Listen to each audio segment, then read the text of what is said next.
It's the Trupany Show. With your host, James Trupany.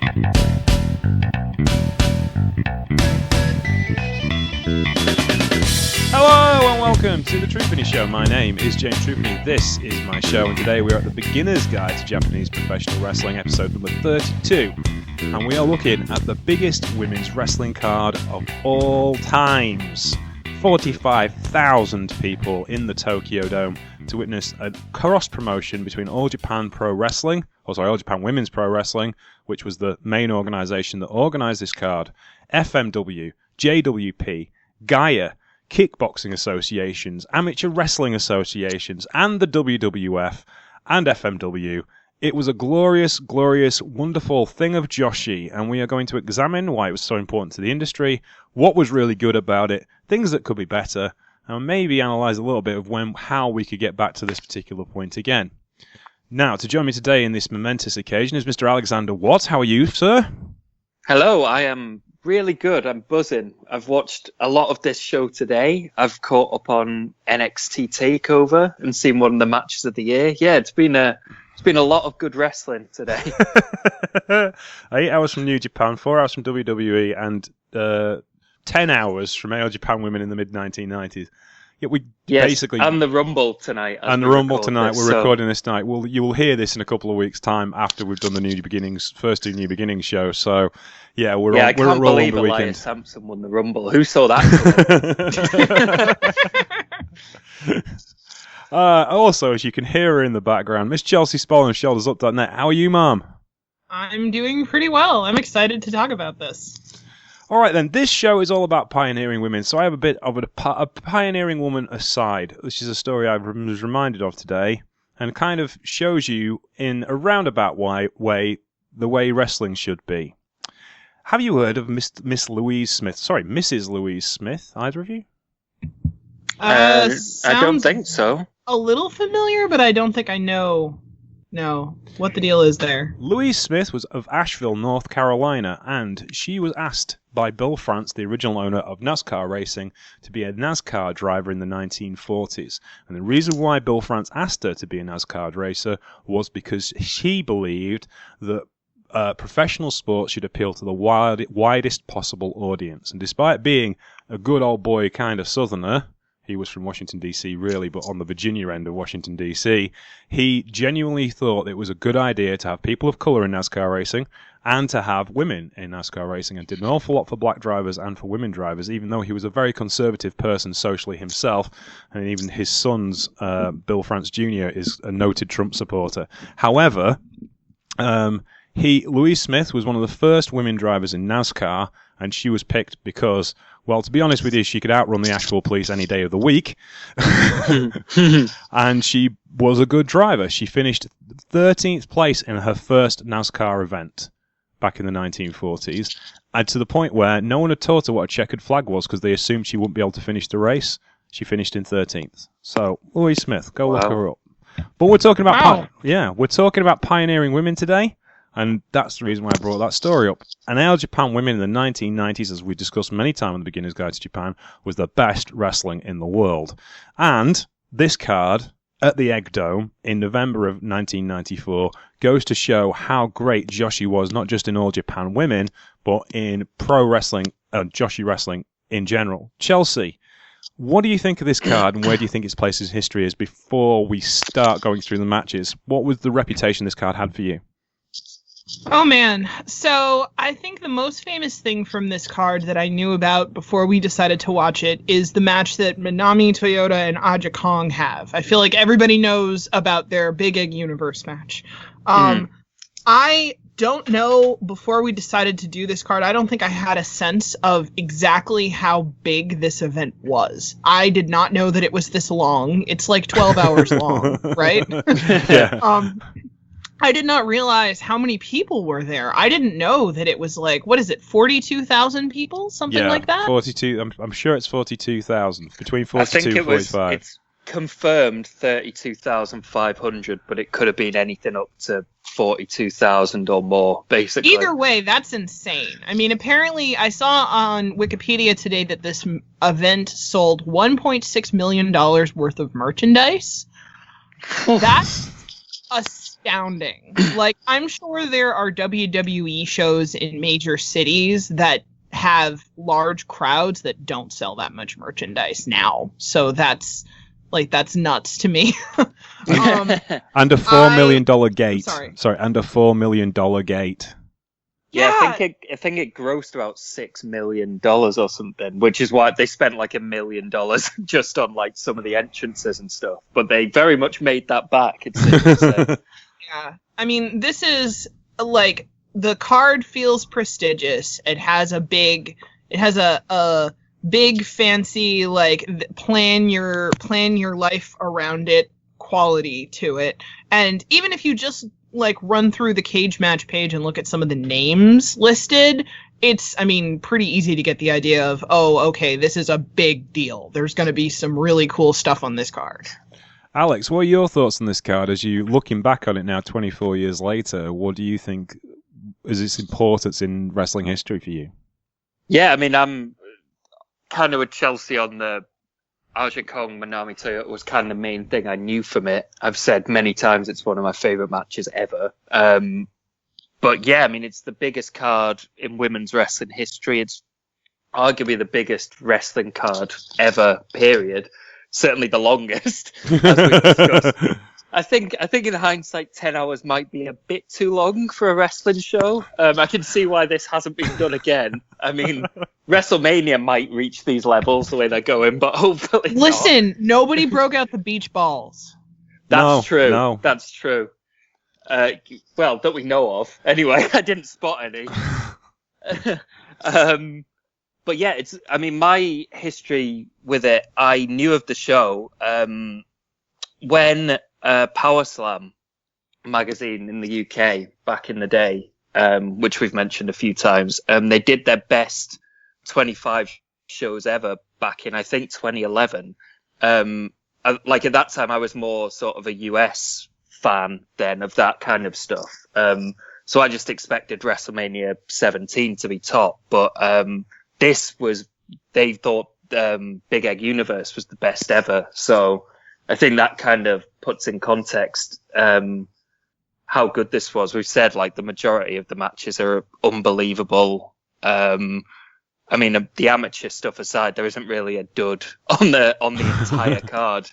And yeah, I think the important part is like, while sort of, I mean, WWE are in the midst of patting themselves on the back again for this Women's Royal Rumble finally happening, which they've had a habit of doing all the past few years with the Women's Revolution stuff. And you'll find like a lot of WWE fans, a lot of, let's say it's sexist, will claim women's wrestling doesn't draw. Well, it drew 32,000 people here, or maybe more, as we've said. So, and this is a women's wrestling show. There's a couple of male matches on it, but it is a women's wrestling show at the peak of Joshi in Japan. It's basically the culmination of, you know, what All Japan Women, all these Joshi companies have been doing, and it's kind of the peak of their golden period, I guess. Yeah, I mean, it was the 25th anniversary of All Japan Women. They wanted to do something special, and it doesn't get much more special than this, does it? Yeah, they certainly did. Okay, then, let's get to the matches. Now, if you look at the commercial edition of these tapes, which we did through the Real Hero Archive, which we will always, as we always do, link up for you on the Twitter and Facebook feeds of this particular show, and the Patreon feeds as well. And thank you to Real Hero Archive for saving this fantastic card for prosperity in history.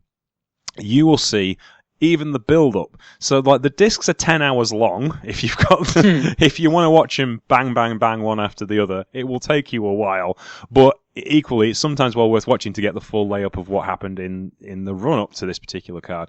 And there's a couple of matches we've talked about on episodes past the Beginner's Guide that play into what happens on this card. But let's start at the top. Chaparita Asari and Bomber Hikara defeated Yumo Sugo and Hiromi Yagi in a Gaia vs JWP match, an opening tag match, a young girls match, if you will.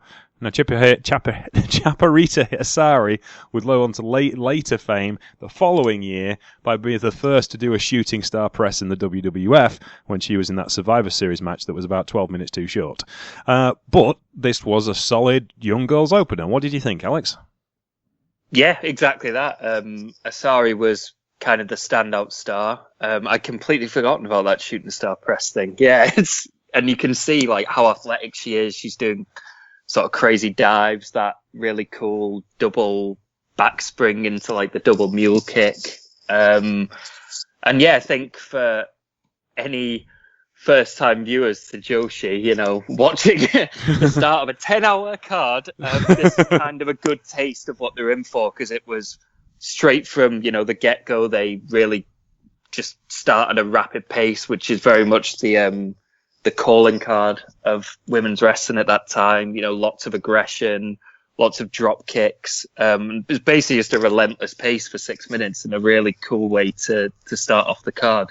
I'll probably stop there, because if we do more than analysis for every match, we're going to be here all day. Yeah, we are going to skip a couple out, but we've got 23 matches to get through. Chelsea, what did you think of this opener? This is a great way to start the show. It's fun. It's high energy. I love Asari's weird space age gear. It's just so badass. I think my favorite spot in this is probably when, I think it's Hiromi Sugo tugs on Asari's arm to pull her over her back when they're on the top rope. It's like a judo throw, yeah, but I've never seen anybody do that off the top rope before. I'm also a huge fan of Asari doing the double back handspring into a push-off drop kick. She actually reminded me a little bit of one of my favorite WWE wrestlers, Naomi, because she's really athletic and she uses her athleticism to do some cool, creative things that you don't see everywhere. I thought this was a lot of fun. I thought it was a great way to start the show. Okay, then. We move on to the Great Little Muta and Buta Genjin, who defeated Tsunakake X in a 4 minute and 44 seconds midgets handicap match. Now, we've talked about this before.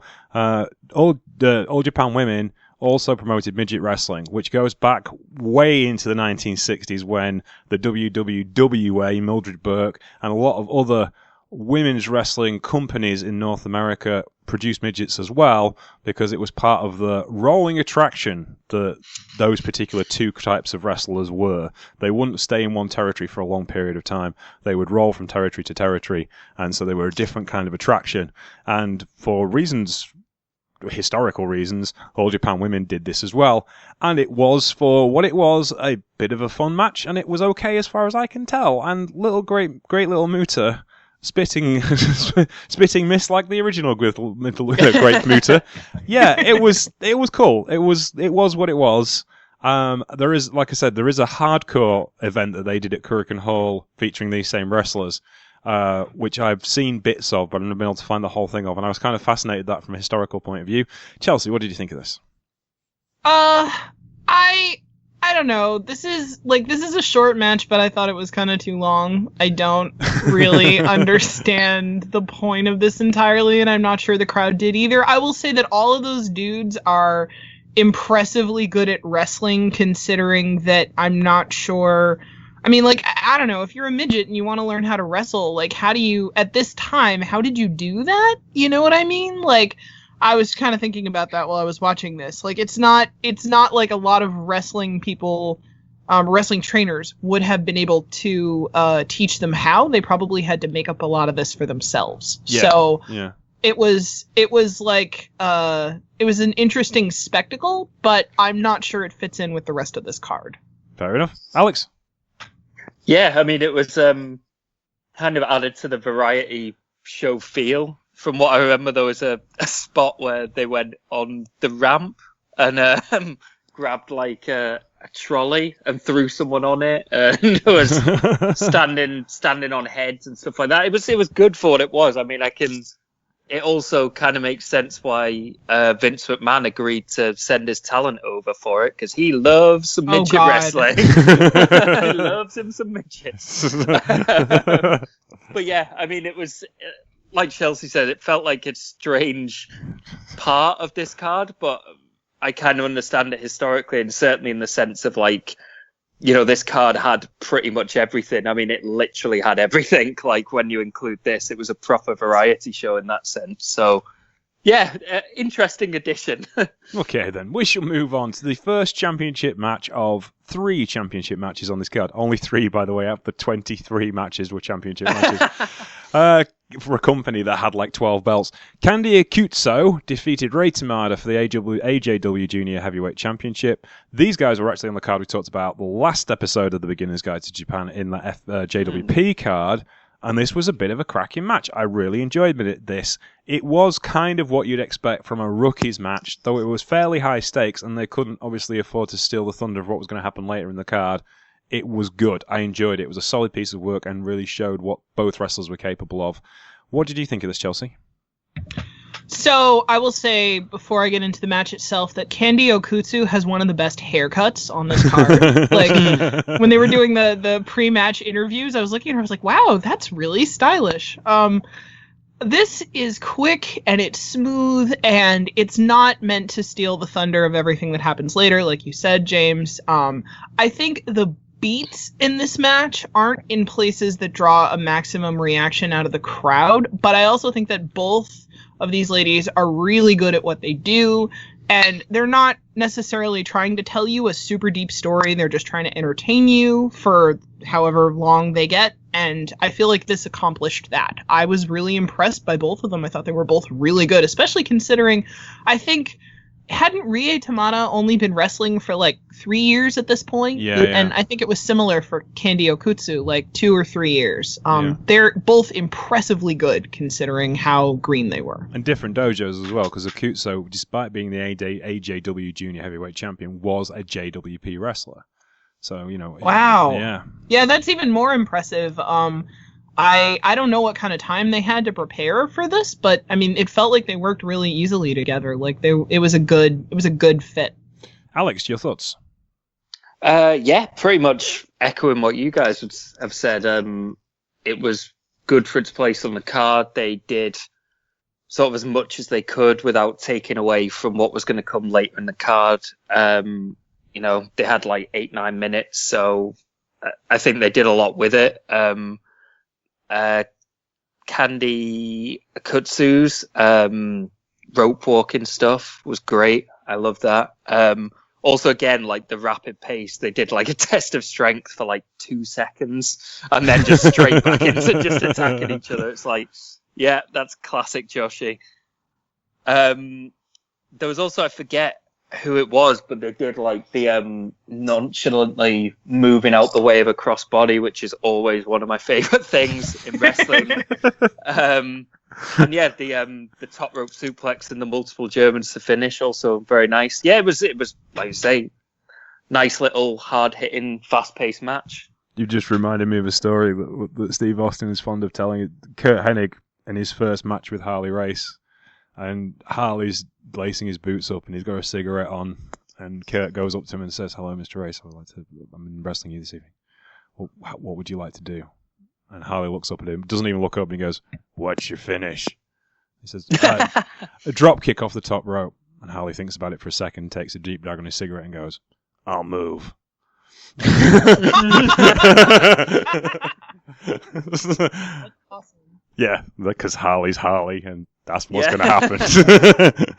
Okay, then. So, where were we? Yes, Suzuki Minami then defeated Kaoru in a single match, which was a Gaia match. Well, it kind of wasn't. Suzuki Minami was still an AJW wrestler.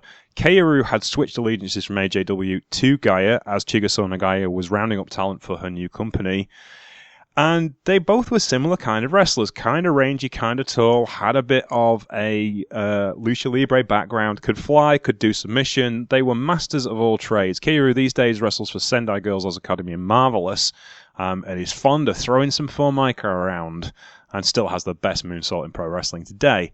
Miss Spollen, what did you think of this particular match? This is really fun. Suzuki Minami's big flowery ruffle costume is like friggin' incredible. Yes. I'm such a fan of her costume choices. These two have awesome pacing and really good timing. Like, they're really fast, they're really aggressive, and they know where to put the big spots so that the crowd reacts to them. I thought this was so much fun. My favorite part is the Liger Bomb from Suzuki Minami to Kaoru at the end, because when Suzuki Minami lifts her legs up in the air when she like has I don't know how to describe it, but like it looks like she really jumps into it when she lifts Kaoru up. And she, honestly, it looks better than Liger's Liger Bomb because it makes the part where Kaoru hits the ground look really, really brutal. I squealed a little bit when I saw it. It was really cool. I really like the ending of it. Like, I really like that they bow to each other and they shake hands to show respect because they both had to work so hard to get through this together. Like, they both put their bodies through a lot, and then they kind of, I feel like they did this in a way that let you stay emotionally invested in the stuff that had happened in the match and, like, pay respect to it, but it wasn't an ending where it kind of, like, sucked all the emotion out of the stuff that came after it. You know what I mean? Like, it was really a smart way to end the match. Yeah. It built to a crescendo. It didn't, like... flip off, no, because you do get. We talked about. I mean, Alex talked about in that JWP card. There was a couple of matches you just kind of went, "Oh, it's over." This didn't. Mm-hmm. No, there was a build up to it. Alex, what did you think of it? Yeah, exactly that. It was a lot, not slower pace, more deliberate pace. Like Chelsea said, they were picking their spots a bit more and building. It had a different feel to a couple of matches that came before it, which were more just chaos, basically, really frantic action. The costume was great. The finish, that Liger Bomb was absolutely brutal. Great moonsault.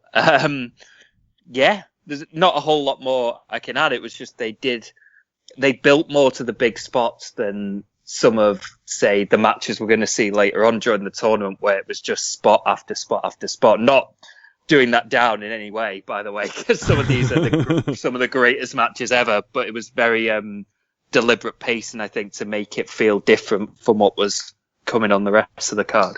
Yeah. Okay, then. We move on then to the kind of shooty section of the show. There was a bunch of matches that were mixed martial arts based. We'll start at the beginning. There was Kimuki Maikawa. She defeated Suga Mayuku by judge's decision in a 5-round, 10-minute kickboxing match. Doris Blinell defeated Kyoko Hamaguchi on points in a 4-minute amateur wrestling match. Miyu Yamamoto defeated Anna Gomez on points in a 4-minute amateur wrestling match. Fumuko Ishimoto defeated Kaoru Ito, who was an All Japan Women's wrestler, in a 15-minute 5-round shoot boxing match, which meant you could strike and you could use submission holds. Now, we're not going to cover them in depth because this is a wrestling podcast, and though we have gone over a few things of these before, the shoot boxing matches and the kickboxing matches in AJW did all tend to look very similar because for 5 rounds, everyone would throw haymakers and spin wheel kicks for 5 rounds until somebody dropped, which isn't the most entertaining sporting spectacle. And it wasn't like the majority of the fighters had a ton of charisma to go with them. Bat Yoshinaga is the exception, but she wasn't on this particular card. I'm wondering if she'd actually left the company at this point. So what I did find interesting was the amateur wrestling matches. Well, first of all, we had a case of the fact that you shouldn't have amateur wrestling matches in a professional wrestling ring because there isn't enough room, which did inhibit the viewing prospect because they were having to stop every 2 seconds because they'd run out of space. But it was historically important to AJW to really get across what women's athletics and women's wrestling meant to their audience. You know, they were touching base with their entire history, what got them there, what got them through 25 years, and what got them to this massive house at the Big Egg Dome. So I see why it was important.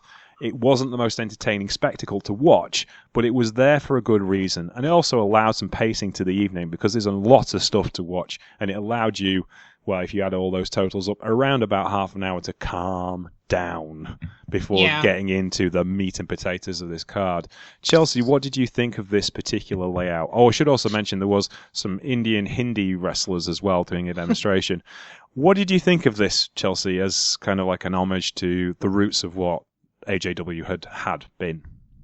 I think I can understand why they would do this. I also get your point about it allowing the audience to calm down. I gotta be honest that boxing is pretty boring to me personally. I just never really get that invested in it. I sort of don't care that much when it's happening. The most interesting part of this for me was the match between Doris Blind and Kyoko Hamaguchi, because Blind is clearly a very good mat wrestler. Like, you could tell watching that she really knew what she was doing. Yeah. That was interesting. It was interesting to see Kaoru Ito doing shoot boxing, because I feel like the matches I've seen where she's pro wrestling, a lot of her work is very stiff, and I feel like now I know why.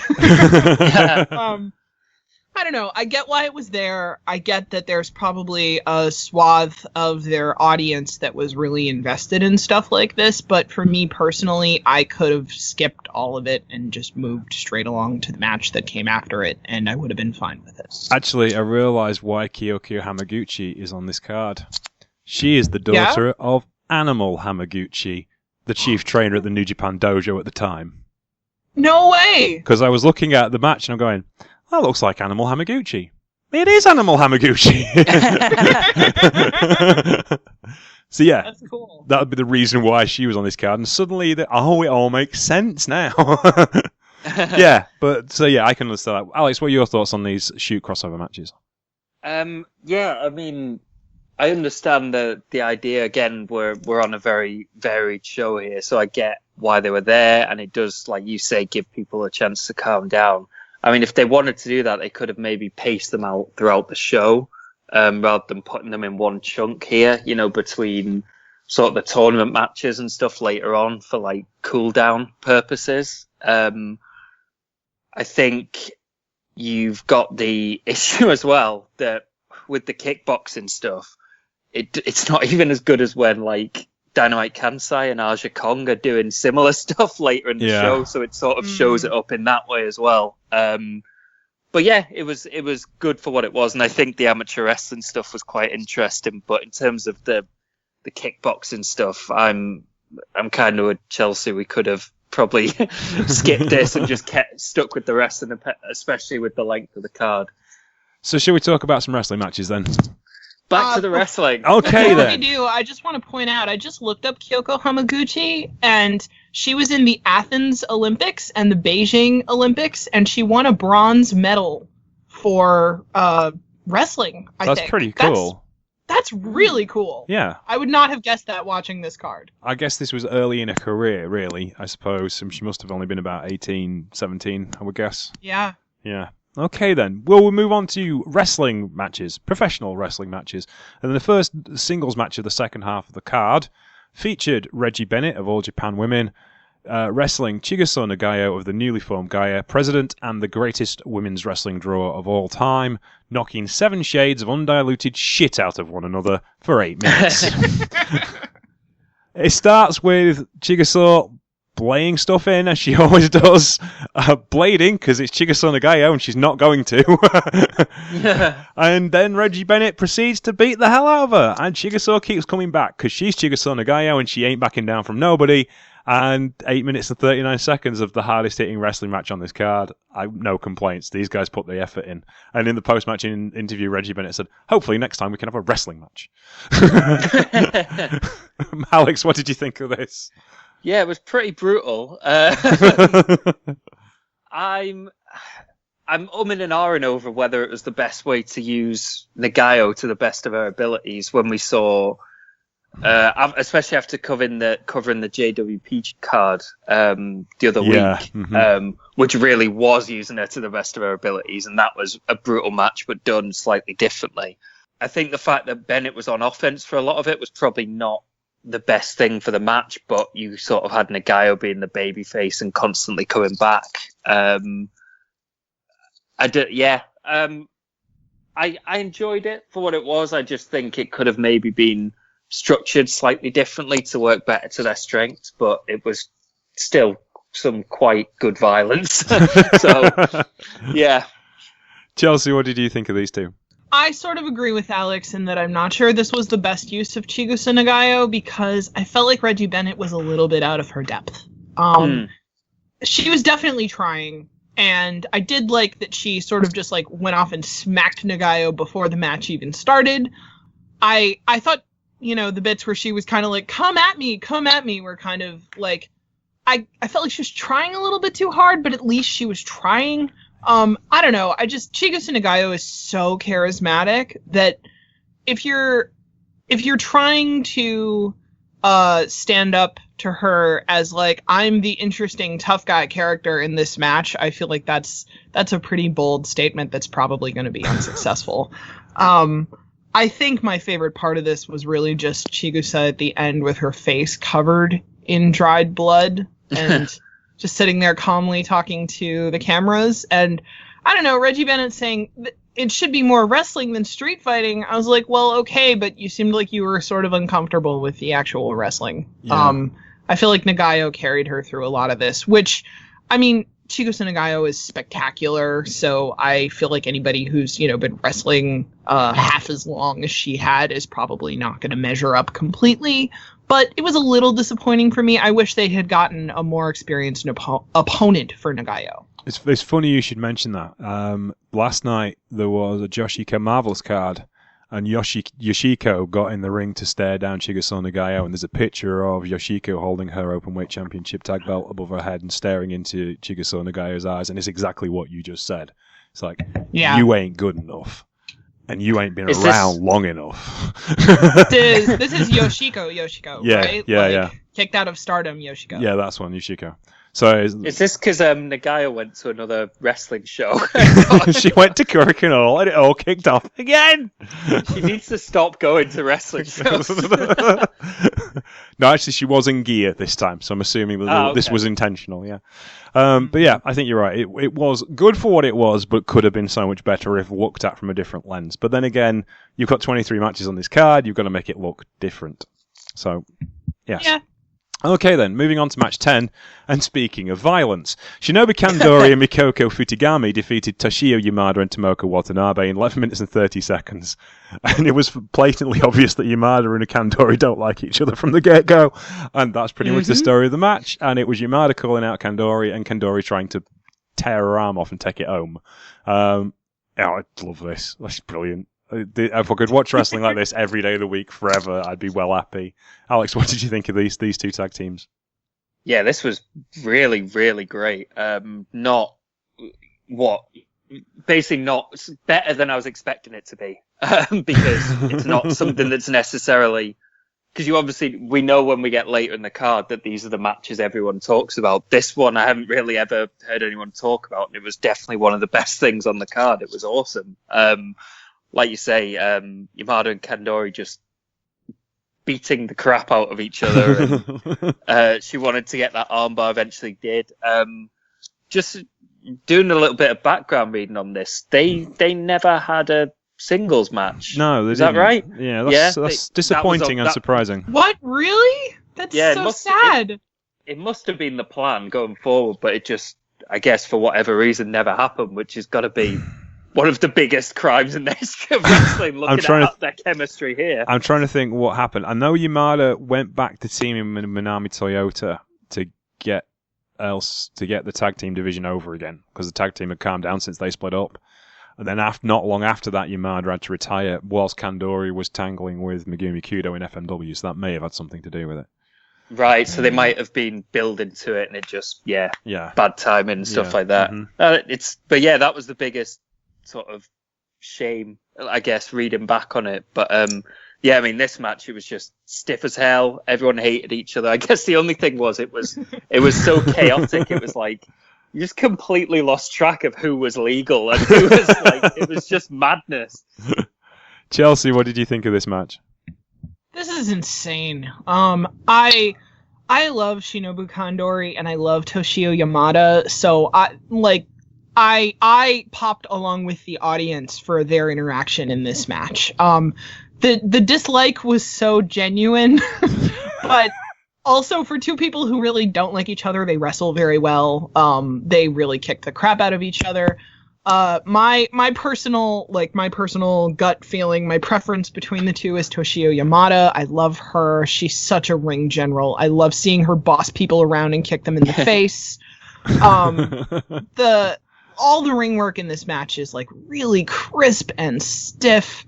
I felt a little bad for Futigami and Watanabe because they just couldn't completely stand up to the chemistry and rivalry between Yamada and Kandori.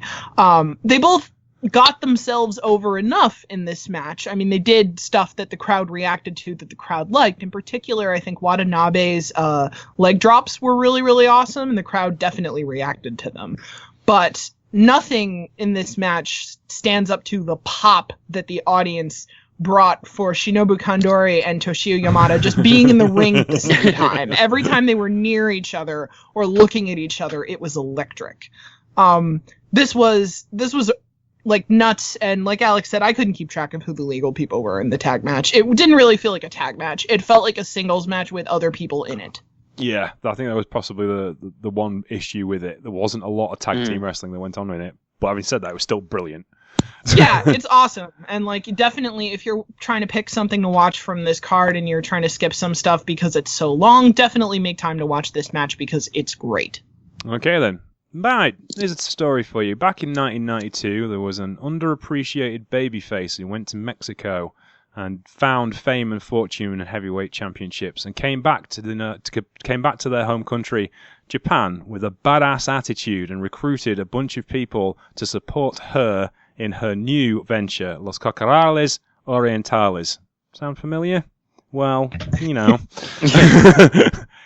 Yeah, that was indeed Akira Hokuto. We'll spend more time talking about her, but her two protégés in the Oriental Bitches were Itsuka Mita and Mima Shimoda. And in this particular match, they were defending their UWA Women's Tag Team Championship, a title they won in Mexico, against Yashai Kurani and Michiko Nagashima of LLPW. And again, if you like violence, this is the match for you. These guys are... I love the LCO. I really, really do. And this was a prime example of why they were such a great tag team. And it is such a wonderful thing to see the Death Valley driver from the person who invented it in the Tokyo Dome, and the crowd just buzzing when she gets her up on the shoulders to see it happen. It was fantastic. I love this match. Alex, what did you think of it? I mean, the Oriental Bitches is such a great name for starters. Yeah, with you on the finish. That's awesome. It was an interesting dynamic because it was basically both sort of heel bad girl teams wrestling one another, right? Yeah, that's basically it. Basically trying to I guess, be dicks to one another, which was great. I mean, Mita and Shiroda were the hometown girls, so were basically cheered like the baby faces, which kind of added to it. Like you say, played into the finish and how buzzing everyone was for that. Yeah, again, it was just a really great, chaotic tag match, similar to the one before, but a different kind of way of working it. Lots of big moves, interference, carnage. Maybe a couple of minutes too long, but that's probably nitpicking a little bit. Again, just really good stuff. Like, it seems like we're saying this about a lot of stuff. It's just like, yeah, this was also really good. Funnily enough, Yoshi Kurenai and Nagashimi were probably quite influential on the original Ode Tai of World Tiger Yoshiko, Star Netsuku Taeko, and Act Yasukawa, because of the way that they dress and the way that they act. You could see that they were very influential in what happened with those wrestlers a bit further down the line, but they were certainly unique at the time. Chelsea, what did you think of this tag match? I feel a little bad because, to be perfectly honest, this falls slightly flat for me. This is so fast that you don't get a chance to catch your breath, and there are big moves that have cool spots in them, but I don't know, something about it is just missing that impact that a lot of the other matches on this card have. Maybe it's just me, but it's kind of a shame because I really like Itsuka Mita and I really like Mima Shimoda. But I just couldn't get into this, even though I wanted to.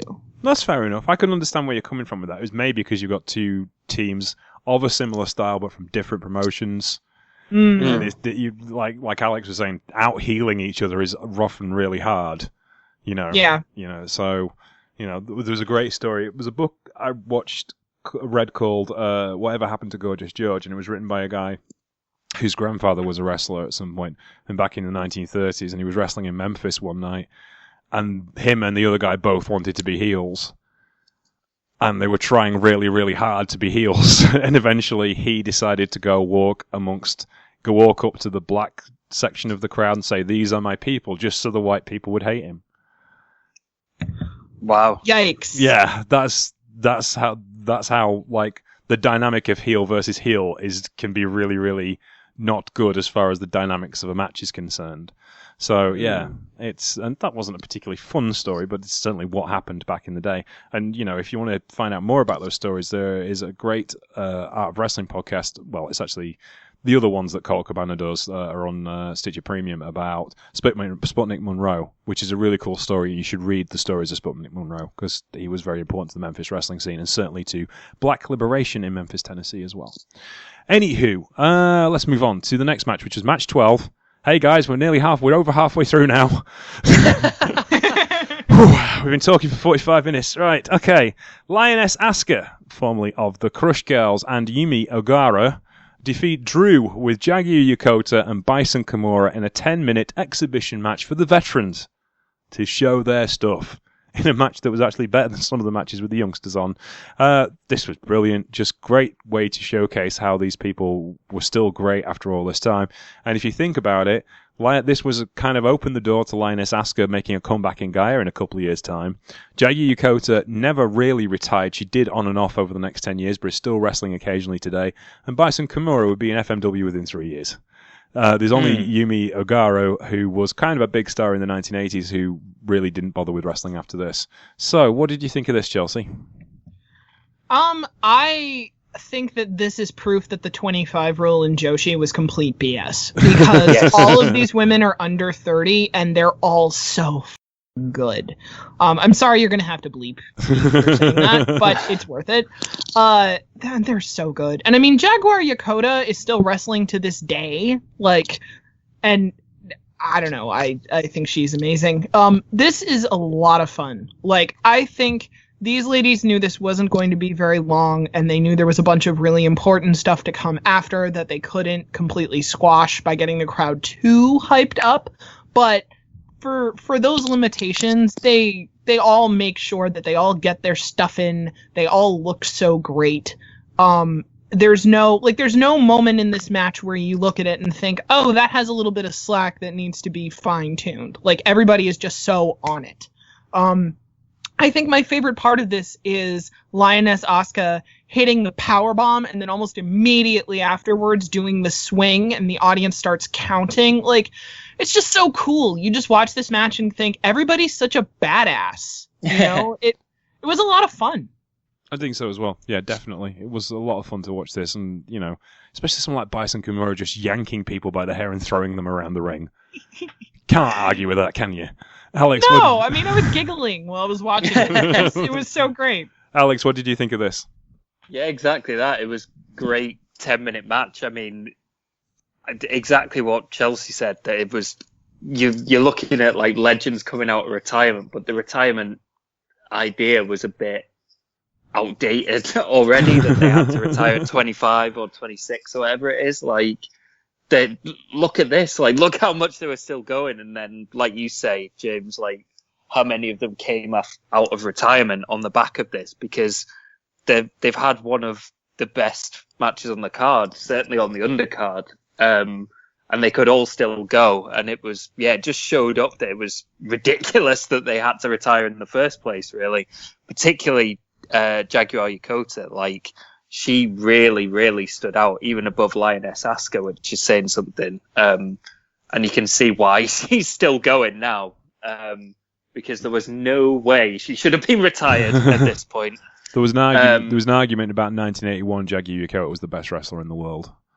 So, yeah. Carry on. Yeah, I mean, other than that, it was really just a shame that they only had 10 minutes, to be honest, and that it ended in a draw. It would have been cool if they got an extra 5 minutes and could have done a real ending, because there was no real reason to protect anyone.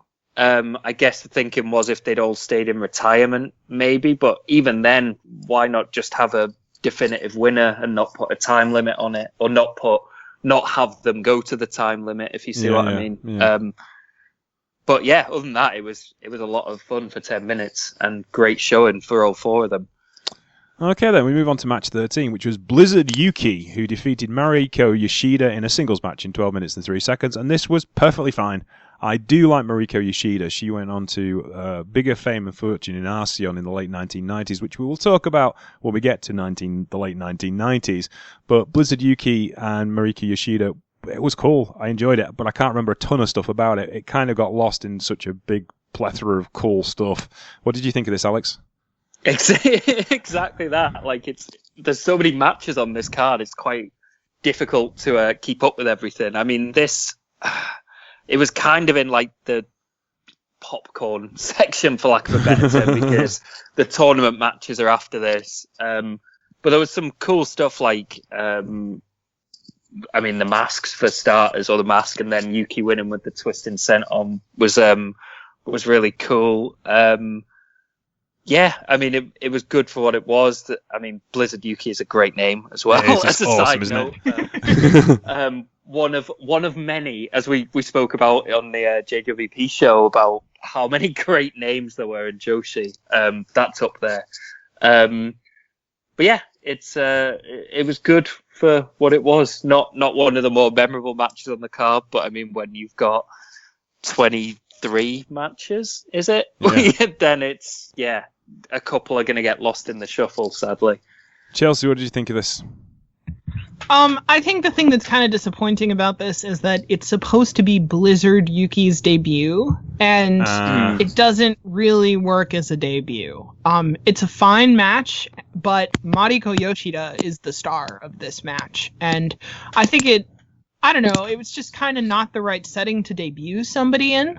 Yeah. Because, I mean, how can you stand up to the stuff that happens on this card? I mean, even just the match right after this, there's no way that the crowd had the right emotional framework for properly appreciating a new star, you know?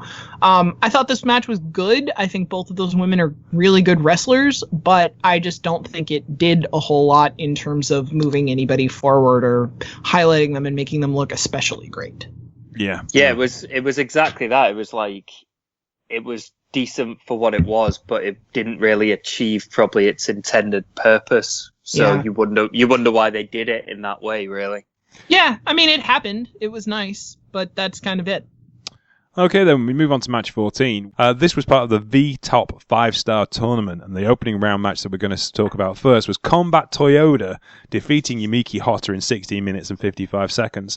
Now, the entrants for this were spread out amongst all the Joshi companies. You had representatives of FMW in Combat Toyota, LLPW, obviously AJW and JWP. This was probably one of the most interesting first round matchups, because Toyota versus Hotta is kind of badass versus badass. It's a main star of FMW versus a mid-card wrestler for A Japan Women. So it was a kind of interesting way of putting about things as far as like making this a first round match, and it was something that I wouldn't have put together, but I really enjoyed it for what it was. A bit of an odd ending, but it was certainly enjoyable. What did you think of this, Chelsea? This is great.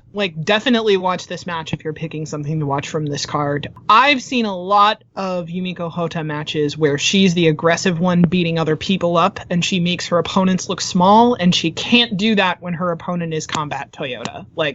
No chance of that. This isn't earth-shattering or anything, but they're both so over.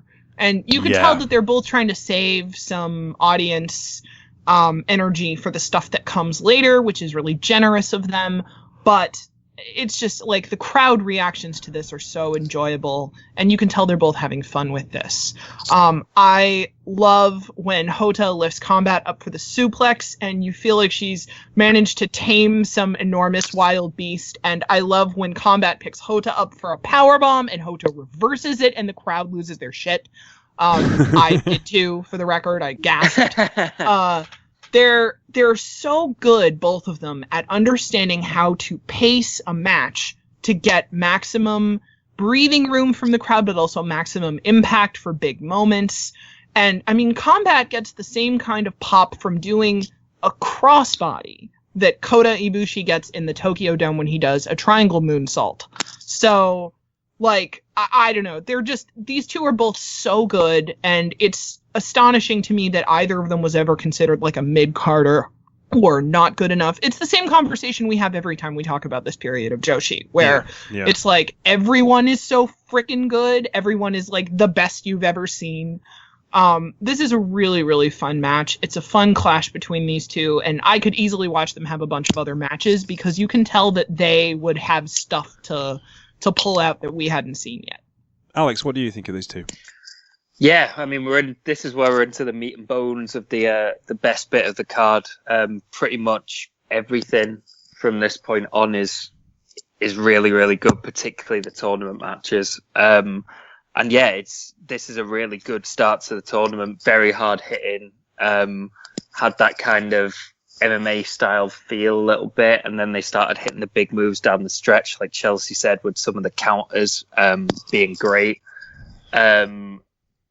The cross-arm German, that was the one that stood out to me off the top turnbuckle, which was absolutely nuts. And probably not even top 5 craziest spots on this card, which is ridiculous. That's how ridiculous some of the stuff that these girls were doing was. And yeah, I mean, like Chelsea said, it's crazy that, any one of these could be a mid-carder, but that was the level that these wrestlers were putting out in the early and mid-90s. You mentioned the finish. That was kind of the strange part, which I think was done because it was an inter-promotional match and they wanted to protect Hotta to a certain extent. Mm-hmm.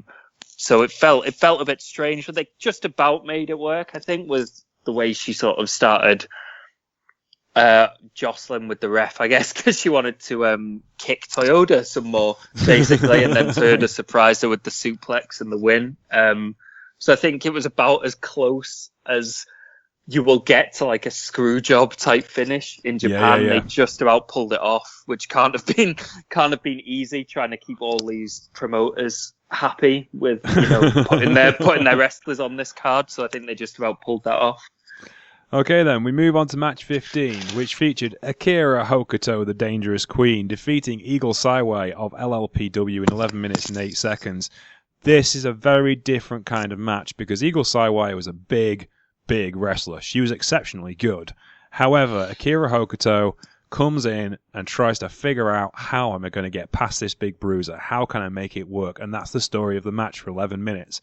And one of my favourite things about this match is actually the finish, because Akira Hokuto blows the Northern Lights bomb, her absolute surefire finisher. She doesn't get it right. So she does it again, just because she's not leaving the match unless she does it perfectly. This was like Ali versus Sonny Liston, and Ali not throwing a punch because it would look clumsy. He just holds his right hand waiting for him to get up just so he can hit him properly. He pulls back. I'm not going to do it because it would have looked inelegant. And that's what this is. Hokuto is going to win, and she's going to win the way she wants to win, and it's going to look amazing. Alex, what did you think of these two? Yes, this was a really good start to Hokuto's, I guess, her send-off tournament, right? Was the story going into this. And yeah, I like how they really made you believe that Hokuto could lose this, with the way Sawai attacked her before the bell from behind, which is not sure is something I'd ever recommend, even if you're as big as Eagle Sawai, to be honest. I mean, watching this, what really stood out was the bumps Hokuto was taking, and it's like, no wonder she got injured all the time, was always taken up, because it was, some of the bumps she takes is absolutely brutal. And yeah, I guess the interesting part is kind of how much Sawai gets in the match. She really shines here and really dominates the majority of the match. I guess Hokuto gave her a lot because she was basically going to go on to win the tournament. Spoilers, but I'm sure everyone watched this at this point, so it's okay. But I was kind of surprised by how dominant she was. But in terms of like, she was working the back a lot. That's obviously going to play into the fact that Hokuto's got more matches throughout the night, which they do really well. And yeah, you touched on the finish with the two Northern Lights bombs to get the win. Yeah, good. Nice little piece of work. Chelsea, what did you think of this match? I love Akira Hokuto so much. Like, she's such a badass. She's so scary and so wonderful and so elegant. And she wrestles Eagle Sawai like they're the same size, and it's just freaking great. This feels very even-footed, which is astonishing. It does such a good job of showing off their personalities individually too. I really appreciated that Eagle Sawai was trying so hard not to back down, even though Akira Hokuto is so intimidating. The fact that Hokuto re-aggravated her knee injury and then just, like, soldiered on was amazing. I mean, it's exactly the kind of thing you expect from her, is that, like you were saying, Alex, like, she puts her body through so much, and her determination is just ironclad, and I love her. I could probably watch her do, like, whatever she wants in a wrestling ring, and I'd be excited about it. This match is great. It's really enjoyable. Fair enough. There's a theme here. Yeah. You get to a point where you're just like, everything on this card is great. And but seriously, like, this is great, and it's really enjoyable. And if you have time, you should definitely watch it. Okay. I mean, we should say we're saying everything is great. I mean, the next match, yeah. Well, yeah. Match 16. God made the devil just for fun, and when he wanted the real thing, he made Aja Kong, and she wrestled a Manami Toyota in 17 minutes and 19 seconds, the best singles wrestling match you possibly have ever seen, or will ever see anywhere, ever. Because this was absolutely fantastic. This is Toyota chasing the champion. This is the champion trying to remain undefeated, even though this is a non-championship match, because she knows if she loses, that person's coming after her. And that's the story of the match. Toyota has to figure out a way to get the monster off her feet for long enough to get a 3 count. They've wrestled each other hundreds of times in the past, but tonight's the night. And that's the story. And this was one of the few announced matches before the show that was a real drawing card. Aja Kong versus Manami Toyota. Toyota was the second-ranked wrestler in All Japan Women at the time, going up against the champion. This was laying the foundations for the title run that Toyota would have within the next 12 months. It was beginning that story of, is she good enough to take Big Red away from Aja Kong? Is anyone good enough to take Big Red away from Aja Kong? And the chase starts here. So, Chelsea, what did you think of this? This is probably one of the best wrestling matches of all time. It's one of the best matches I've ever seen. I rewatched it like 2-3 times while watching this card. I cried a little bit during the time that I watched it the last time because it's so beautiful. Aja Kong is so calm during the press conference before this starts, and she has cold, dead murder in her eyes. And Manami marches to the ring like she's got this small window to escape death, and she knows it, and she's just gonna push through, and I love it so much. The push-off dropkick before the bell, and then the Manami roll in the first 15 seconds of the match, like, I screamed, I came up out of my chair, it's awesome. Manami Toyota is so dominant in the first minute of this match, and that's such a bold, creative choice, and then Aja just kind of takes it back from her, and it's awesome. Like, she barrels herself at Manami Toyota emotionlessly, like she's insisting that nobody deny that she exists. And I feel like that's so much of Aja Kong's real life from what I know about her. Yeah. Mm-hmm. And I just love it. I love that she brings that baggage with her into a wrestling ring and channels it into this beautiful creative stuff that you just don't see from anybody else. One of my favorite moments in this is when Aja lands, I think it's a crossbody, and Manami Toyota does the Matrix escape underneath her, and it looks like she's rising up out of her grave. It's so cool. And then I think it's like less than a minute later when Aja runs at her from across the ring and screams, "Toyota!" Like, I gasped and covered my mouth.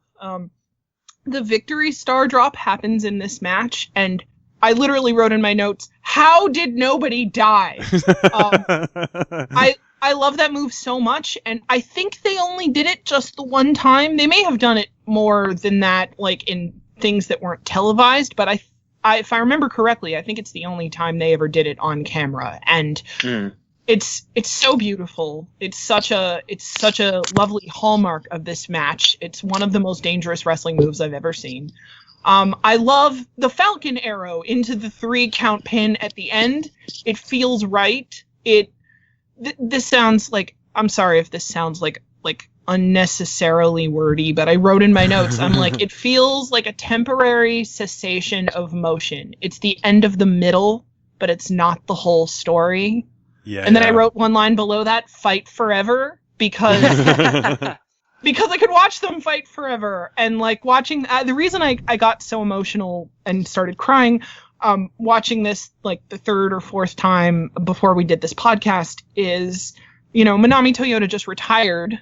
And I love the legacy these two have together. I love their history. I love their competitiveness. I just love all the things that they bring out of each other and how much of that is just this weird combination you get of who those people actually are separate from their wrestling characters. I love this match. Watch this match. If you watch nothing else from this card, watch this match. It's incredible. You won't regret it. It will blow your mind. There you go. I think that's the highest praise I've ever heard for any wrestling match ever. I mean, the one thing that comes away from this match for me, which is something I was trying to get across in my FSM piece about Manami Toyota a couple of years ago, is that Toyota looks at the end of the match still confident. I'll get you next time. That's what she's trying to convey. You know, it's not a destruction job on Toyota. She survived. She's alive. That means I can have another go at you, and I will beat you. And that's the essence of what this match is in this particular. It did so many jobs. It was a draw. It tells the story for this tournament, but it tells the story for the next year. It is a wrestling match by itself is fairly pointless. It has to draw money. It has to be artistically satisfying. It has to tell a story and tell the story that comes after it, whether that's involving those two people or not. And this covers all of those bases. This is as damn near perfect as you're going to see. Alex, what did you think of this match? Oh, I've got to follow all that. Okay. What else can be said about this match that hasn't already? I mean, it's basically a perfect wrestling match. It's one of the best ever, if not the best ever. It's years ahead of its time. It's astonishing. I've watched this God knows how many times, and it never gets old. And I'm still finding stuff in it. I mean, we talk about 5-star and 6-star matches. I mean, this is that. This should have been more than 5 stars, really. It's so unbelievable. I mentioned that Power Slam list earlier. In that same issue, they had the top 100 matches ever. This was number 4 ever, and it was only sort of Misawa and Kobashi stuff above it. So that kind of tells you what league it's in. The crazy thing is, this is a first round match in a tournament. The first time I watched it, so out of any of that context, just on sort of that recommendation from that list, I just assumed it was the main event. Why would this not be the main event if they're doing all this stuff? And it's like everyone else had to follow this match. And they did really well, to be fair, considering how insane this is. I mean, the pace is ridiculous. It's just, I forget how long it is off the top of my head. It's 17, 19. Yeah. 17, yeah. 17 minutes, 19 seconds, yeah. Close to 20 minutes, basically, of just non-stop spots and action. There's barely any downtime for any of that point. Like Chelsea said, the start is unbelievable. The Victory Star drop, I think, is the only time they did it. The first time I saw that, I was same reaction. How did no one die doing this? I mean, they're two of the best wrestlers of all time. I mean, we spoke about Manami Toyota extensively on the special we did about her. Aja Kong as well is basically her perfect opponent. I said that on the podcast, that they brought out the best in each other. The dynamic they had worked so well, of Manami being the badass but being smaller and having to fight this huge monster and try and beat her. And Aja Kong is great as a monster heel, and this is basically the best example of that. I mean, this was unbelievable the first time I watched it. It's even better now that I know a lot more about the history of Joshi and the history of these two and how much they both mean to wrestling. Like you guys say, that nobody has any excuse for not going and watching this match. Like you are missing out on one of the best professional wrestling matches that's ever been had if you don't watch this. Okay then, after all that we have to move on to the next match, which was Dynamite Kansai versus Kyoko Inoue, which was probably about the best place you could have this match because it allowed everyone a chance to breathe. A lot. Dynamite and Kyoko go into this having a bit of a scientific wrestling match. It's not as kick, pound, brawl as the previous 3 matches have been. And in the end, Dynamite Kansai takes the win in 17 minutes and 39 seconds. Alex, what did you think of this? Yeah, not a hard act to follow, really, was it? No. Just go out there and follow the greatest match ever. No pressure, biggie. guys. Yeah. And to be fair, they did really well coming on the back of that. This was another great match, and it probably would be even more so if they hadn't come straight after that classic. I think they worked a really solid pace. You had Dynamite Kansai's usual stiff strikes and kicking people in the face, which I don't know how she never injured people doing that. They always look so brutal. You maybe could have shaved 5 minutes off in the middle was the only thing. They did a lengthy submission portion, which probably wasn't necessary. But once they were going down the stretch again, it was just classic stuff of back and forth. And yeah, it was just another great piece of work, really. Very, very colourful wrestlers as well, which is always nice to see from Joshi. Definitely. Outfits that are quite riotous, to be honest with you. I was just looking at this. Normally we consider over 15 minutes to be like main event length territory, 15 minutes to half an hour. There were 6 matches on this card that were over 15 minutes.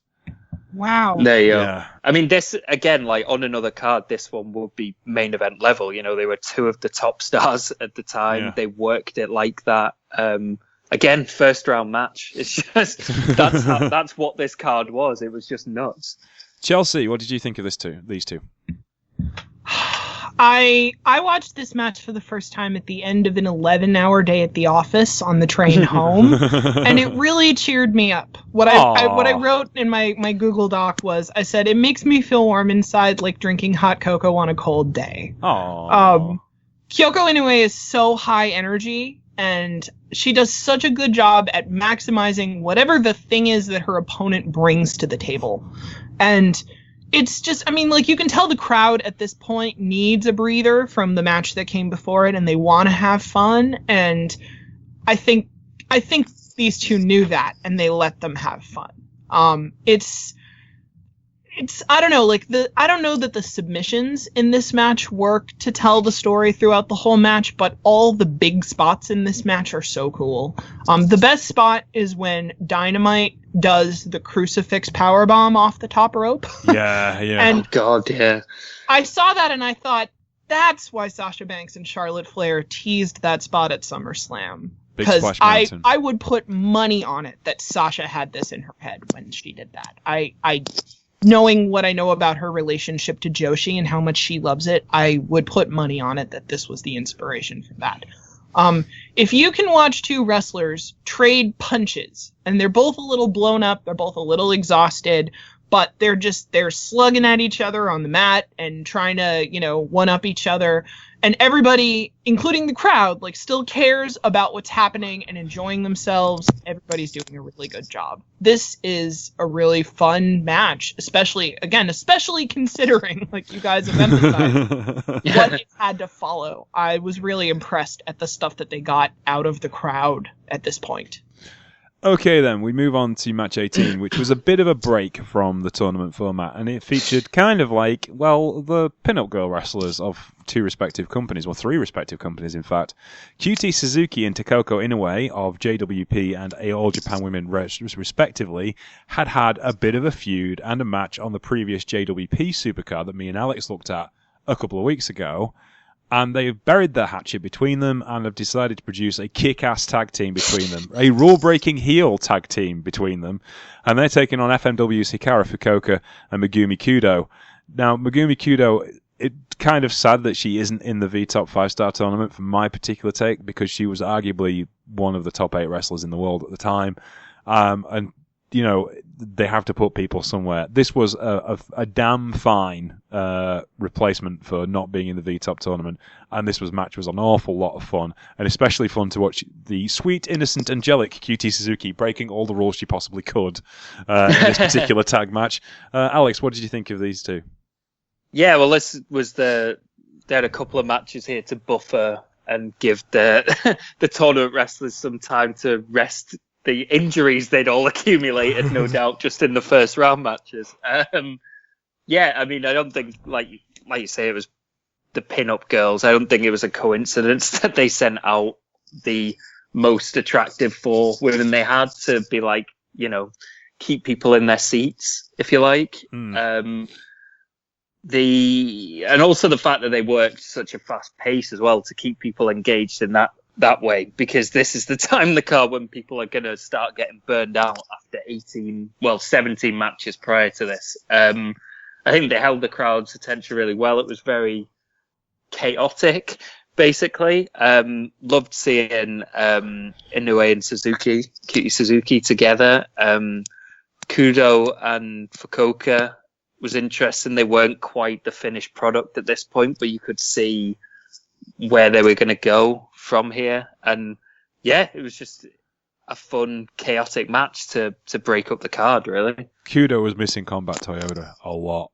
Like, you watch Kudo and Combat and they're this crisp machine of a tag team. And it's not that Fukuoka's bad, it's just that she's not Combat Toyota. And that's, that's the thing. Chelsea, what did you think of these two teams? What you just said, James, is something I wrote down. I was like, I really miss Combat Toyota during this match. And everybody in it is really good. It's just having seen some of the stuff that everybody becomes later, I'm sort of missing the finished product. I love Megumi Kudo in this match. She takes a lot of punishment for her team to try to get them through to the end. And I really enjoyed that. I do think that the crowd was a little burnt out at this point, and I was a little burnt out at this point. Yeah. It's a good match. It's very chaotic, but I just didn't have enough emotion left in me to really give it its proper due, and I kind of think that's how the crowd felt also. I think so as well. They were starting to burn out at this particular point, and you could tell they were getting a lot more subdued, which would play into matches later on the card, actually. But the next match was kind of well received. It was a lot of fun. It was a Michinoku Pro wrestling match. Me and Chelsea did have a chat about Michinoku Pro a couple of months ago on the Beginner's Guide, and this was a match from that particular company featuring the great Sasuke, Saito, and Sheiru defeating Super Delphin, Gran Nanua, and Jinsei Shinzaki. And to be honest, it was a standard Michinoku Pro match. It was a 6-man tag at breakneck speed with loads of lucha libre. Taka Michinoku making his Tokyo Dome debut whilst controlling a madman.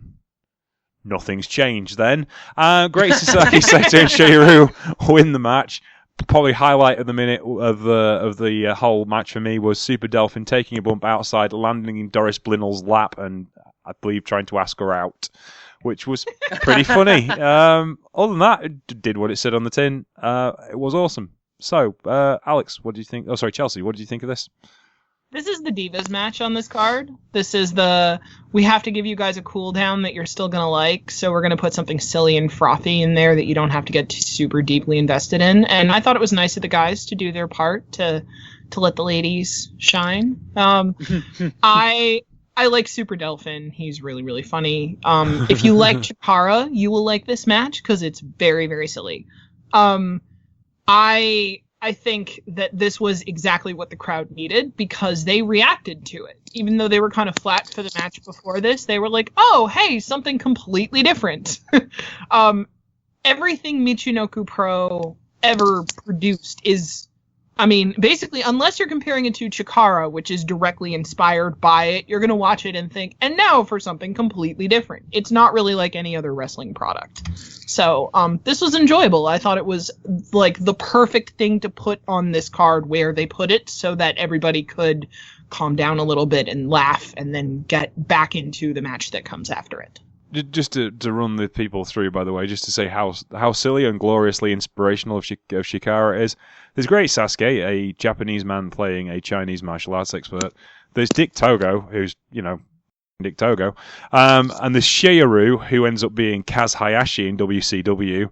Super Delphin, who's a man who thinks he's a dolphin. Grand Ninua, a crab monster. And Jinsei Shinzaki, a wrestling monk. Along with the aforementioned Tachi Michinoku looking after the madman who's roaming around at ringside. Alex, what did you think of this? Yeah, it has so many great gimmicks, weird gimmicks, so many great masks as well.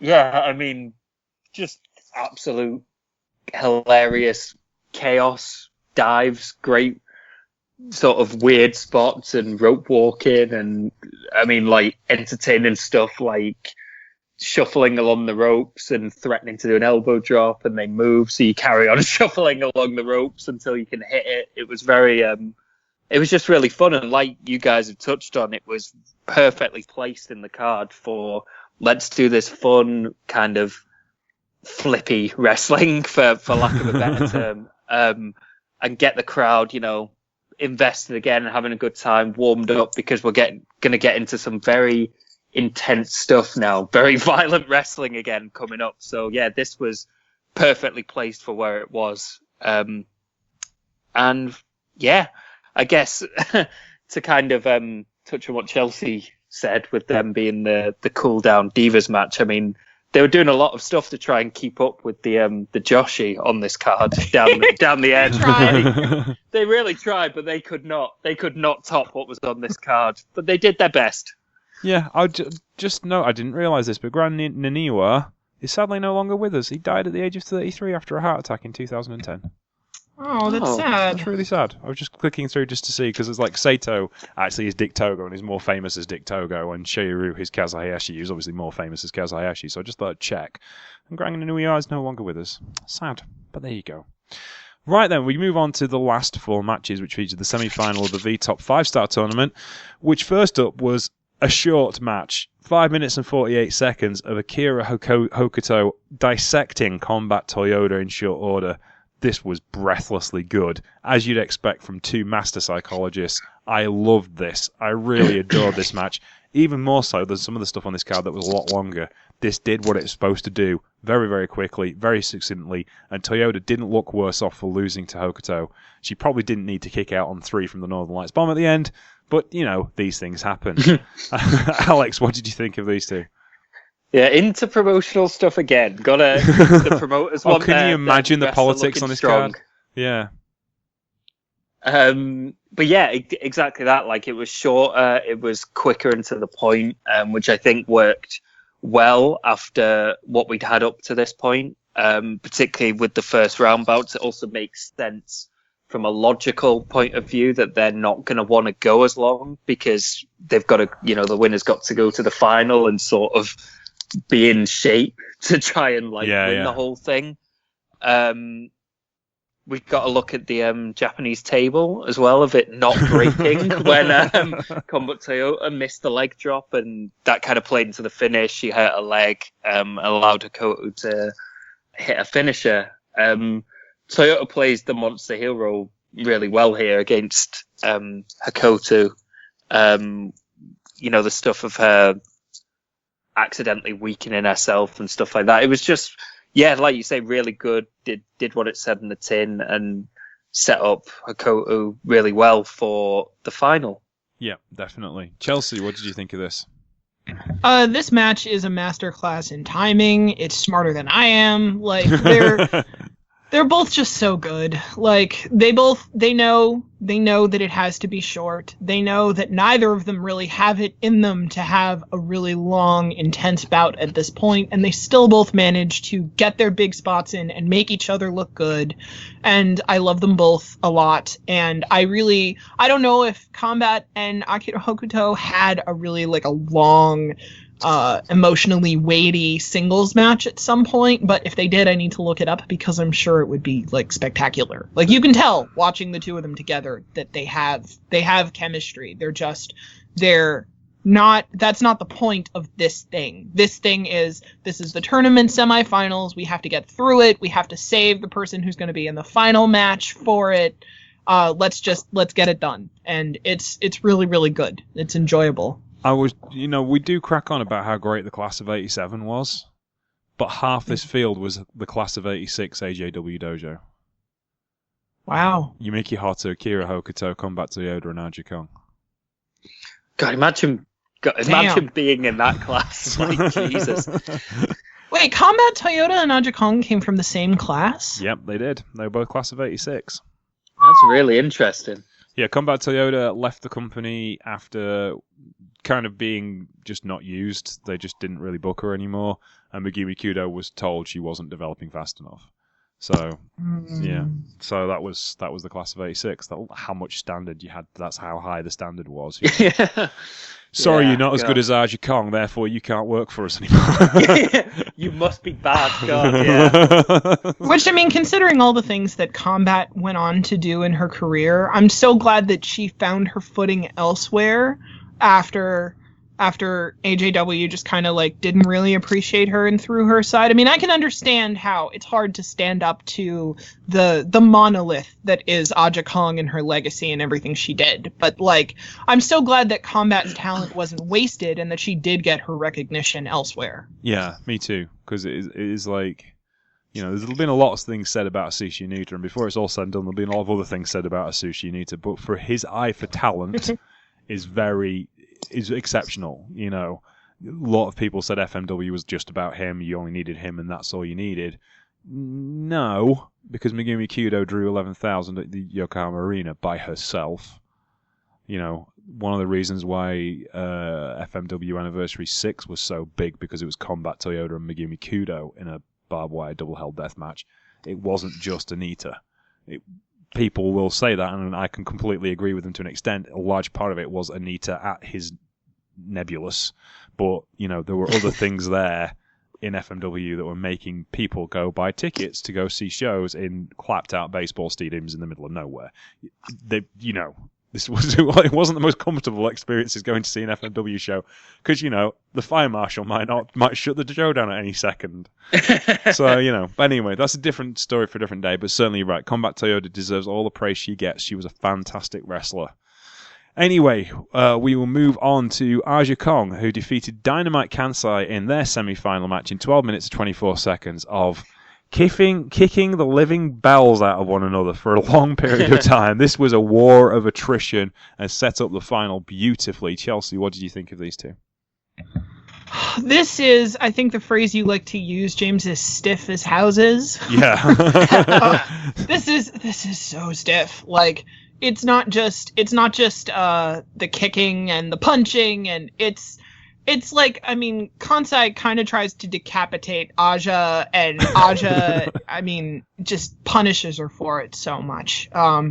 The splash mountain bomb, I screamed. Like, it's one of those matches where you can tell that the two of them are just so determined to get themselves over, but also to make sure that the other person takes as much punishment as possible.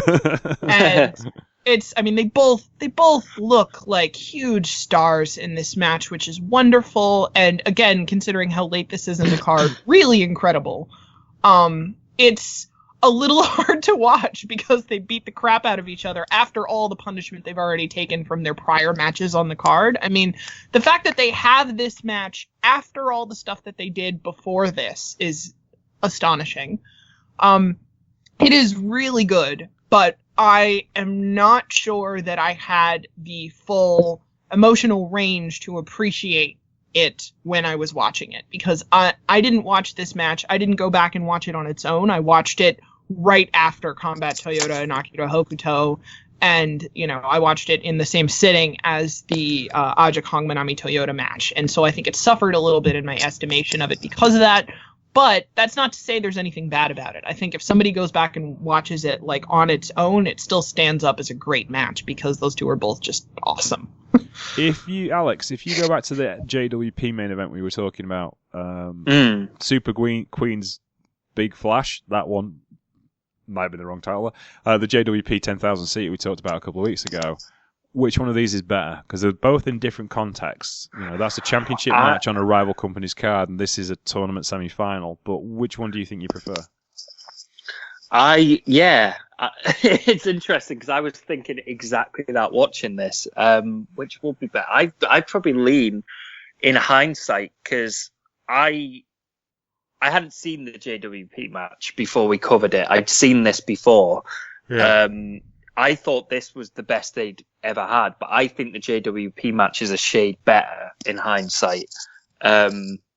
What do you think? Would you agree with that? I think so, partly because of the layout, that god-awful tape order we complained about, but they did do the layup videos for it, and it was that story of Dynamite has to stay away from the spinning back fist.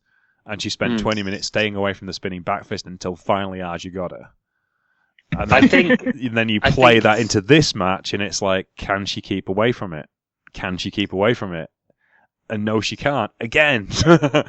Yeah. Yeah. Well, I think I really enjoyed this match. One of my favorites on the show, I think, because as well we covered that a couple of weeks ago, and it gave me so much background on it. And like you say, the whole story behind it was Kansai has to avoid the Huracan. Gets hit with it at the start of the match here, which was a really nice way to put a twist on the story, which I really liked. I don't know if I would have got that as much without us having covered that.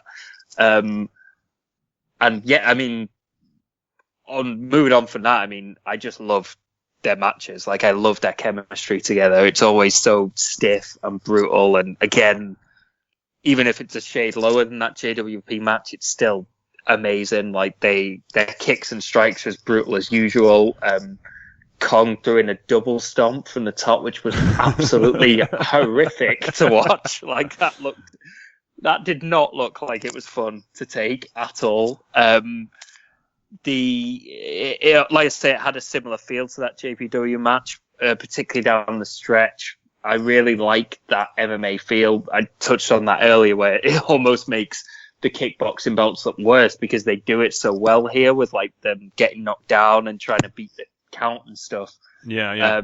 Kansai works so well in this environment opposite Aja Kong of taking those strikes and then having to fight back to her feet. And I mean, the pop when Kansai kicks out after she gets hit with the back fist and fires up only to get hit with it again and lose, like, that was just such a great finish. I love that. Yeah, I just think these two are magic together, to be honest. And like I said, having covered that JWP match they had, I think that made me enjoy it even more because I had the context of the story between them a lot better. And you also, I mean, that's also a gift to JWP fans who were at this event, saying, look, you invested time in JWP and we're going to call back to something you've seen that maybe the All Japan Women team fans haven't seen. You know? Exactly, yeah. So, yeah, really, really, really cool match. And then we moved on to the semi-main event, a match for the WWF Women's Championship, which lasted 9 minutes and 27 seconds, where the defending champion, Alundra Blayze, otherwise known as Medusa Maselli, was defeated by the legendary Bull Nakano. Now, 9 minutes and 27 seconds, and I have to say, whilst watching this match, that felt like about an hour and a half. And I don't know why, because they threw everything at this match. Bull Nakano put more moves in 9 minutes and 27 seconds than you see in the main event at the Royal Rumble tonight. Not the Rumble, like the singles match main event. Yep. There'd be more moves in that match in 9 minutes than any of the guys in the WWE roster. No. It's ludicrous what she does. And there's all sorts of innovative stuff like just like DDT variations and different submission maneuvers that she was doing. She was doing things long before anybody else did. And this was fantastic. And I absolutely love this match, but the crowd was flat for it. And I don't get why they were. That's just me, though, maybe. Alex, what did you think of this match? I think it's probably... I mean, they're having to live up, for starters, to all the amazing stuff that's come before it. Bull Nakano is one of the best ever in wrestling. Yes. Yeah. Unquestionably. So this is like probably below her usual standard, which probably plays into the crowd reaction. And that's not even a harsh way. Like, she set her bar so high that this doesn't match that bar, if you see what I mean. Yeah. I think it's an interesting match, certainly from a historic point of view. The fact that you're seeing the WWF Women's title defended and, you know, she loses it in a different company on this massive card, which obviously set up the rematch over in America. I think the problem was it was good for what it was, but it was weak for this card. But it was certainly leagues above anything that the WWF was doing or allowing its women to do at the time. And I think if you watch it in that context, it's amazing. But in the context of the show as a whole, it falls down a bit. I think as well, the fact that it was only 9 minutes, it's probably not like the epic it should be. This is, for the WWF Women's title and Bull Nakano's in there, you kind of feel like this should be a 20-minute match. But again, it's on a card that is this long, so you can also understand them wanting to knock the time down. And we spoke about abrupt endings. The ending here feels kind of abrupt as well. It sort of feels like Alundra Blayze takes the Bull's Poseidon wrong, and then Bull just hits the leg drop and it's over. But yeah, it's good for what it was. We should also say, is Alundra Blayze's entrance American enough? I'm not sure it was. Like, come with a bloody array of motorbikes with American flags on. It's like, oh, where are you from, Alundra? I'm not sure. Barnsley. Considering her right-wing leanings, shall we say, I think she was making America great again long before anybody else was, let's be honest. Oh, also, just because I've just spotted this in my notes, I forgot to say, Alundra Blayze messing up Bull Nakano's hair. Sacrilege, quite frankly. You did not do that. I'm not happy with that. Yeah, something bridge too far. I think also, if they'd announced her as Medusa Miceli, they might have got more traction with the crowd. That's a good point. Yeah, did they know it was the same wrestler? Yeah, that's one thing. And she did have a very different look to what she was. A happy-go-lucky baby face, or a actually, she was part of Kentucky Dome, wasn't she? She was in Bull's crew back in the late 80s. She was she was in Aja's crew. She was in Jungle Jack, wasn't she? So if she was in Jungle Jack, then, they knew her as a badass heel. So it must have come across as a bit of a mind twist that, she comes out this happy, smiley, go-lucky babyface, and the last time we saw her was throwing a chain into the cage for Bull Nakano to thrash Aja Kong with. So, it was a tricky one, I think, really, to see where you're coming from with it. And like I said, it's nothing that she did anything bad, but it didn't look particularly good on her at the end either, because it looked like she got beat up by the end of 9 minutes. She did look weak in losing this championship, to me. And they did show this on WWF television as well, but they only showed it in highlight form, so I'm guessing they probably, it looked a lot better than it did from Alundra Blayze's point of view. Chelsea, what do you think of this championship match? So I sort of agree. It's a good match. It falls flat for the standard of this card, which is not necessarily its fault. The thing that I wanted to add is that I went and I looked this up after Alundra's promo at the end, where she says, Bull, I'm going to get that title back from you. I'm going to get you back. If I don't get you back at Survivor Series, I'm going to get you back at WrestleMania. And I thought to myself, there's no way that happened at either of those events, or I would know it. And I looked into it, and they had their rematch on Monday Night Raw. Yeah. They did not get a big pay-per-view match to pass the title back and forth. And that is a f***ing shame. Can you imagine anything as glorious as Bull Nakano at WrestleMania? Well, if only. The entrance alone would have been, I don't know how they would have done it, but the entrance alone would have been magnificent. And, the day that we're recording this is the day of the first Women's Royal Rumble match. So I thought about that, and I was like, wow, things really have changed and gotten better. It's sometimes easy to ignore that. And I still think things are not perfect, but they have improved significantly. Yeah. This was the period of time where Bull was just about to get fired by WWF for being caught in possession of cocaine, which is obviously a serious no-no as far as traveling around America is concerned. And then Alundra Blayze goes into the feud with Bertha Faye, who kind of replaces Bull Nakano, who is Monster Ripper, who was another ex-AJW champion from the mid-80s. We talked about her wrestling Bull Nakano, me and Chelsea, a while back. And it just, what Bertha Faye's character was so misogynistically bad. That as great a wrestler, if they'd allowed her to be an absolute killer heel like she was in All Japan Women in the 1980s, it would have been brilliant. But that's not the way they went with it. The Aja Kong did actually. There was going to be matches with Aja Kong. I've seen tag matches with Aja Kong and somebody else who I can't remember against Alundra Blayze and Kyoko Inoue on Monday Night Raw and on Superstars tapings, but it never came off, and it was just one of those things that got lost in the shuffle. So yeah, it's a shame because they were just on the cusp of something really great if they'd have tried with it, but it never really kicked off. Yeah. Okay then, we move on to the main event and match number 23 of when we started this podcast 7 hours ago.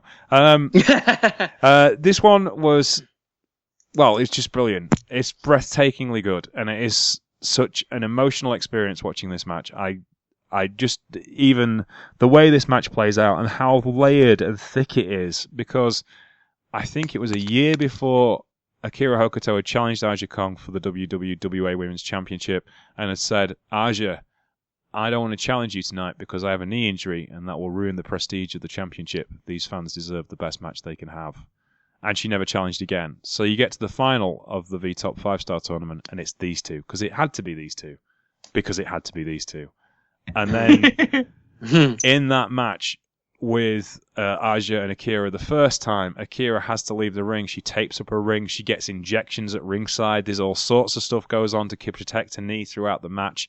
And in this match, it's the other way around. Aja blows out her knee in the first 2 minutes of the match and then is fighting an uphill struggle as Akira Hokuto dissects the best wrestler in the world and finally, after 3 Northern Light bombs, pins her in 20 minutes and 24 seconds in a breathlessly good match, which when you consider everything else that has gone on in this card, it wasn't about big spots, it wasn't about big moves, it wasn't about getting your shit in, it was about telling a story, and that's exactly what they did, and they told the right story for the time.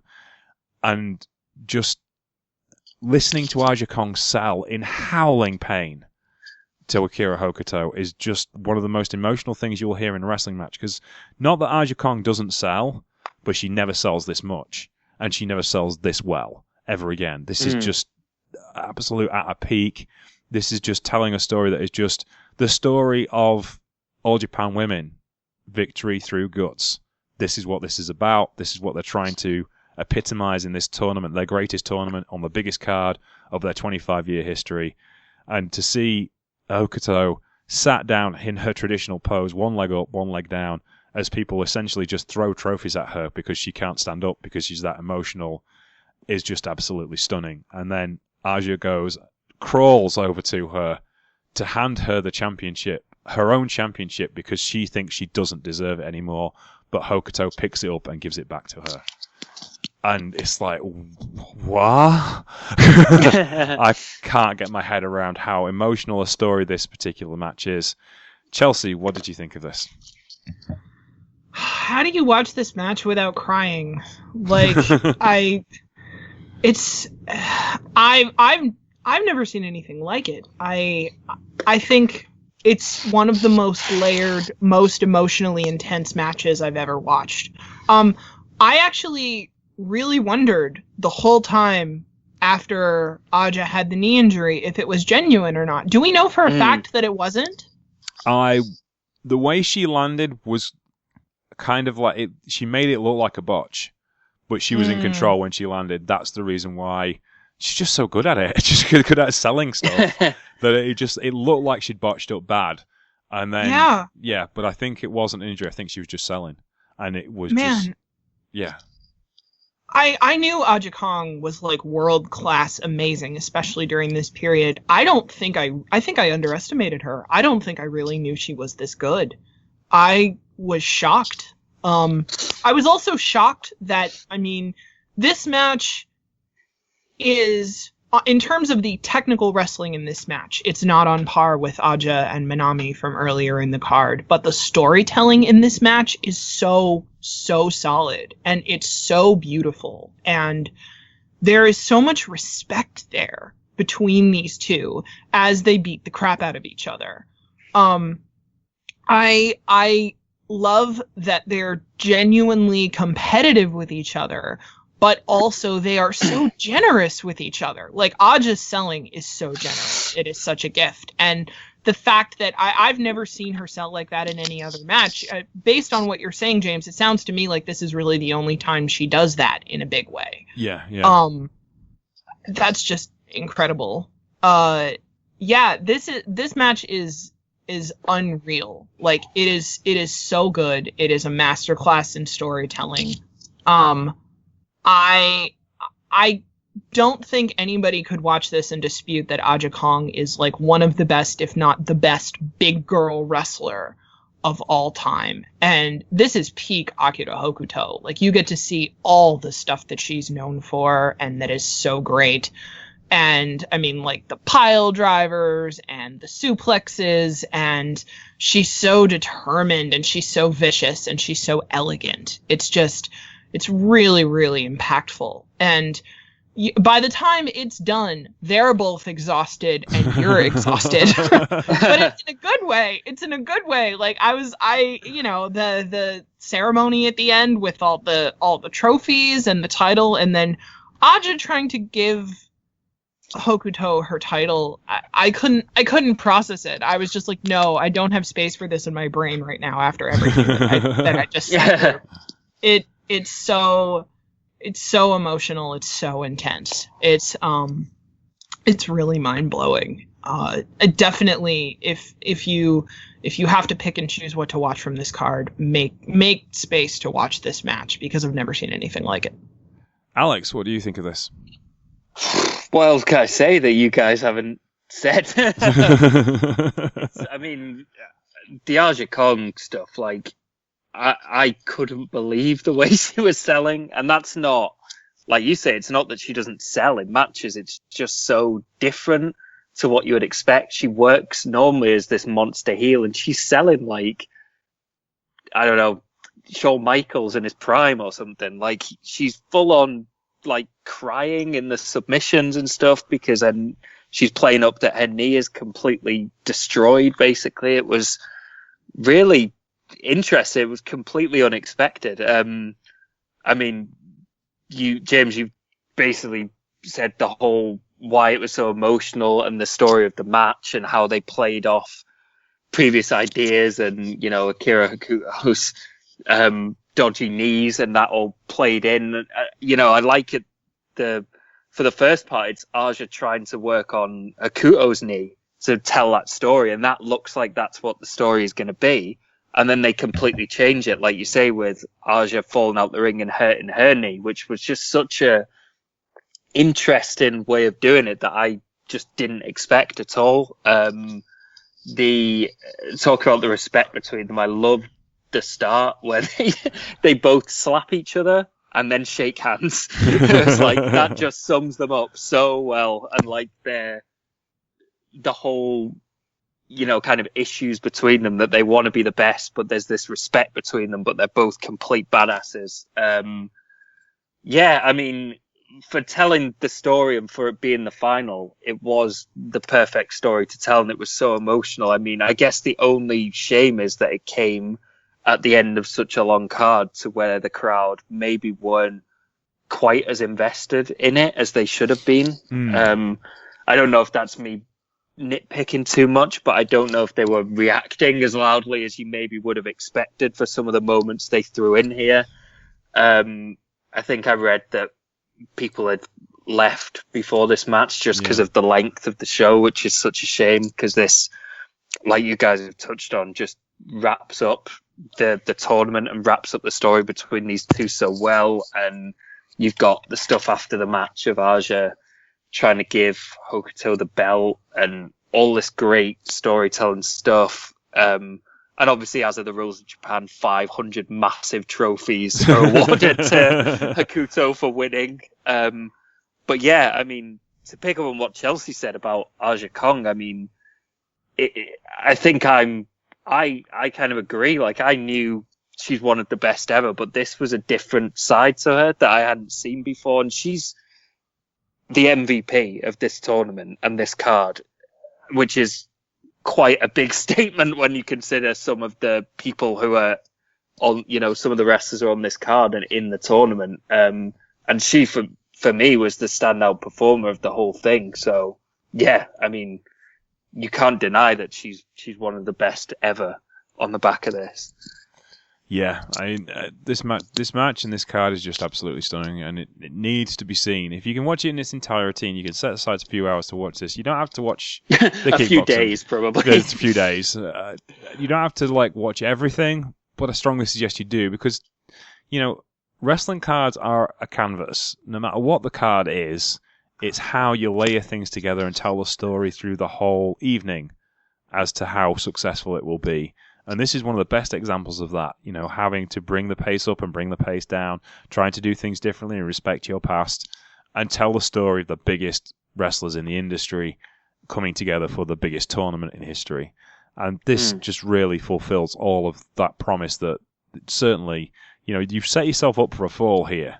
We want the biggest wrestling card of all time for women, and we're going to have the best matches on it.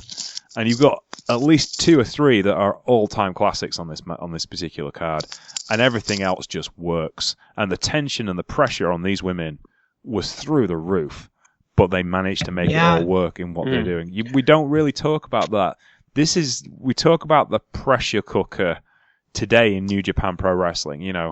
We've got New Beginnings this weekend as we're watching it, and you can see Naito is trying to reinvent himself. Kenny Omega is trying to reinvent himself because they're trying to get away from that pressure of having to produce 5- and 6-star matches at every main event. And the only person who's doing it is Okada, because he has to. That's his job. His job is to have the best match on the card every time he goes out and wrestles, whether it's in a 5-man tag or it's in a heavyweight championship match with Naito. He has to be the best wrestler in the world because that's the narrative. That's what they've said. And everyone else is believing them because he's won most of the major awards for Wrestler of the Year, including the Pro Wrestling Illustrated 500, which no Japanese person has ever won before. But imagine the pressure on Kazuchika Okada. And they play off of that, the story of Naito not being able to meet that pressure. Well, this card was like that, but 10 times more, because no one had ever done this before.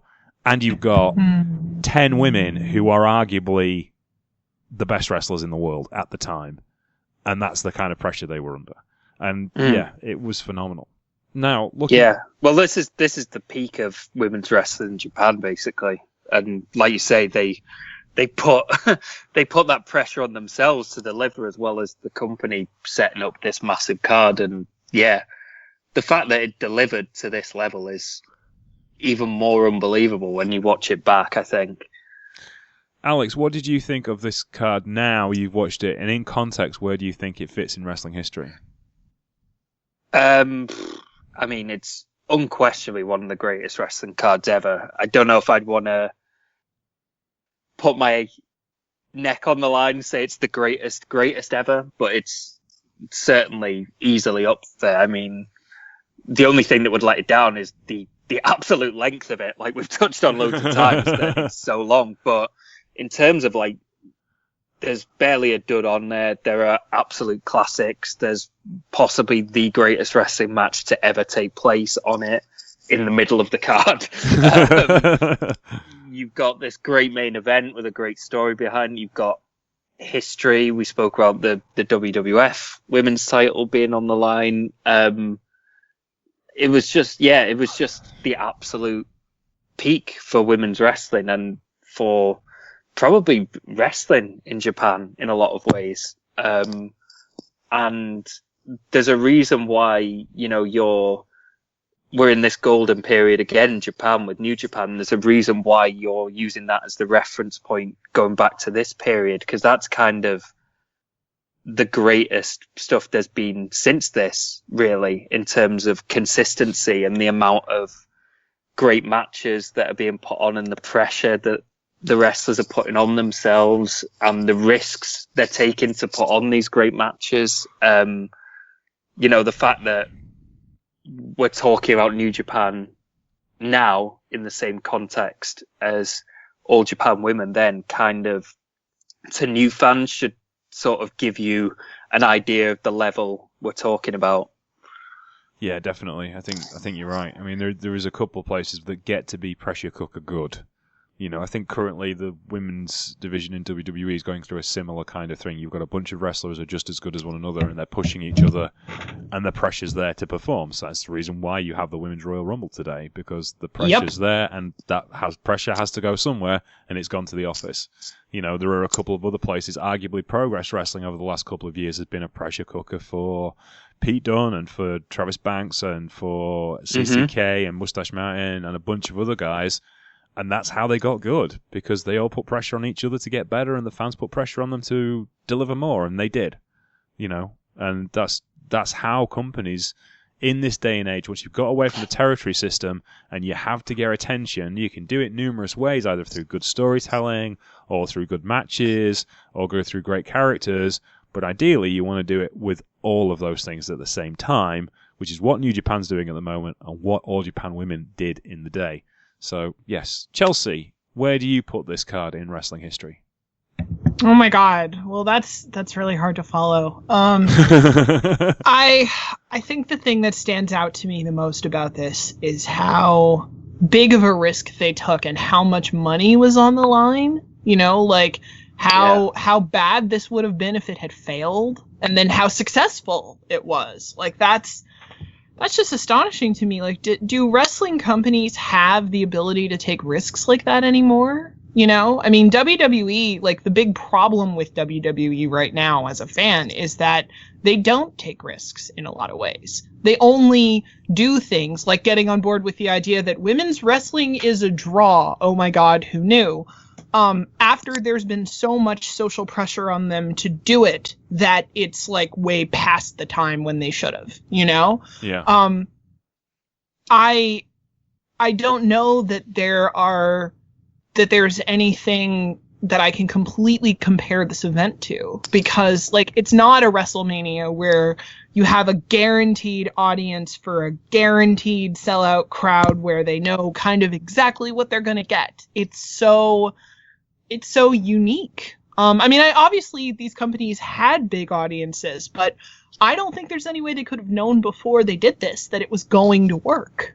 That's the thing that kind of blows my mind. And then the level of quality that you get out of all those factors is just, I don't know, it's astonishing. I guess if there's something to be learned from it, it's that in order to get something that's this great, that has matches on it that are in the conversation for best of all time, you have to take really big risks sometimes and do stuff that might fail. I don't know how many wrestling companies in the world right now have the freedom to do that, have the ability to survive if they try something this daring and it doesn't work. I think the only two kind of shows I can kind of line up with this, actually one will happen this year. I think the Progress going to Wembley Arena, so going to a 10,000 seater stadium, that's a risk. But equally, they sell out everywhere they go. They sell out. They sell out the O2 in Sheffield. They sell out at Manchester at the Ritz. They sell out at Electric Ballroom. They'll sell 10,000 tickets to fill Wembley. I think it's a risk because it's a much bigger place than you've ever been before. But they understand. They have a very deep understanding of how audiences work. They don't want ticket prices to become an issue, and if you go to a bigger venue, you need higher ticket prices, even though you're selling more tickets, because you have to pay for more security and there's more running costs and one thing or another. So you either go from a 1,000-seater to a 10,000-seater, or you just stay in 1,000-seaters, to make the company profitable. So that's where Ring of Honor's at right now, right? Yeah. That's what they're trying to do. That's the thing that Cody and the Bucks are doing that has its own Twitter account that I think is a year away from happening, if I remember correctly. Yeah. Yes. They're at that point where either they're going to do that and it's going to work, or they're not, and it says something about Ring of Honor's future as a company. Yeah, this is the break point. The other two I was thinking of was WrestleMania 1, which isn't necessarily that big a risk, as much as it was a big risk to Vince McMahon to go for the mainstream audience and to book the Rockettes and Liberace and all that stuff that he did. But they've been selling out the Garden once a month for 10, 15 years. It wasn't going to be a problem filling out the Garden. The problem was closed-circuit TV and trying to negotiate all these deals with a bunch of people who aren't in the wrestling industry who you don't necessarily know how to connect with. That was the bigger issue for him. And you could arguably say the same thing with Starrcade. which was the other one I was going to say. Starrcade working on closed circuit television. Flair versus Race. Well, Flair's won the championship once and it didn't sell tickets then. Is it going to happen the second time around? That's as pretty big a risk as you're going to get. But having said that, they loaded up that card. Roddy Piper and Greg Valentine in a Shane match. Abdullah the Butcher and Carlos Colon bleeding because it's Abdullah the Butcher and Carlos Colon. Ricky Steamboat and Jay Bloombloods versus the Briscoes. That was a hell of a card. It was the best wrestling card up until that point in North American history. And, was it that much of a risk when you had all that money on the live gate anyway? This is different. There's no guarantee that you're going to sell 10,000 tickets, never mind 30,000. Well, you need, 20,000 to make a profit? There was no guarantee you were going to sell that out when your biggest previous crowd was 14,000 at Yokohama Arena in a different part of the country that always has been a strong Joshi draw. This is a different deal. You're right. This is incredibly risky. And you're right, I don't necessarily think any other wrestling company's been in a position since then. One of the things we talk about New Japan being so strong is a company that takes risks. Having a Okada lose to Tanahashi is a risk. Having Okada beat Naito is a risk. There's a risk that you piss off the fans that came to buy those tickets and maybe they don't come back again. But equally, sacrificing that match for the longest term story arc to allow the company to grow for another year, that may be smarter, but it's only smarter if it comes off. Whereas with WWE, you don't have that kind of luxury. You've got to go with... You're going to go with Brock Lesnar because he sells tickets. You're going to go with AJ Styles because he sells tickets. They tried with Jinder Mahal. That's probably the biggest risk they took all year, and it didn't sell tickets. It wasn't as interesting as they thought it could be. So, when they do try and be risky, it doesn't always work for them in WWE. It didn't sell tickets in the US, but it did sell tickets in India. Yeah. So, which would be the obvious thing to do. Even though Jinder Mahal's a heel, he's still tapping into that audience, isn't he? So... Yeah. Yeah. And it depends on. Risk is an interesting thing because risk in certain, like you said, risk in certain areas isn't necessarily risk in other places. So we shall see. But that gives you some historical context to the biggest pro wrestling card of all time, as far as time is concerned, certainly, and as far as match quality is concerned. We think, though. If you go back to our Dream Slam 1 and Dream Slam 2 reviews, we thought those cards were the best wrestling match cards of all time as well. So there's three there you can have a look at. They're in the conversation as well. It's between them, probably. So thank you very much. I think Dream Slam 2 beats this for me. I'm sorry. That's okay. No, I kind of agree with you. I think Dream Slam 2, because you've got Toyota and Yamada against Ozaki and Kansai, and that's the best match I've ever seen. So... yeah, still is the best match I've ever seen. So, yeah, I agree with you. Okay, then. We will have to wrap the show there after an epic 2 hours. So, thank you very much for listening to the Troopany Show today. We've been talking about Big Reg Wrestling Universe from All Japan Women in 1994. You can find it on the Real Hero Archive, and we'll link that up below this on Facebook and on Twitter and on Patreon. Speaking of which, please go look at our Patreon page. If you provide and pledge to us, we can keep the Troopany Show free forever for everyone, which is what we're trying to do. So hopefully you will pledge for us, and we will try and do our best to produce the best wrestling commentary we possibly can. I would like to thank my guests today. First of all, Mr. Alex Watt. That's Alex Watt 187 on Twitter. Thank you for your time, sir. Thanks for having me. This was an epic podcast. It was a lot of fun. Wrestling's great, isn't it? Wrestling is our friends. All right, then. I would also like to thank Miss Chelsea Spollen of Shoulders Up. You can find her at Chelsea Comics on Twitter, and you can also find her usually tweeting about wrestling at shoulders_up. Thank you for your time. Thank you for having me. This was an emotional roller coaster. It was. This is like the deepest we've been into pro wrestling, I think. I know we normally go quite deep, but I think this is probably the deepest thing we've actually done. You can find me at Sheriff Lone Star on Twitter. You can find the show at Troopany Show on Twitter. You can find us on Facebook, The Troopany Show, and you can find us on Patreon, The Troopany Show. Please pledge, please follow, please advertise The Troopany Show as we try and build our audience. If you're listening on iTunes, would you please give us a review? Because it does help the algorithm and means that more people find out about us. So thank you very much for listening today. Take care, and we'll speak to you soon. Bye!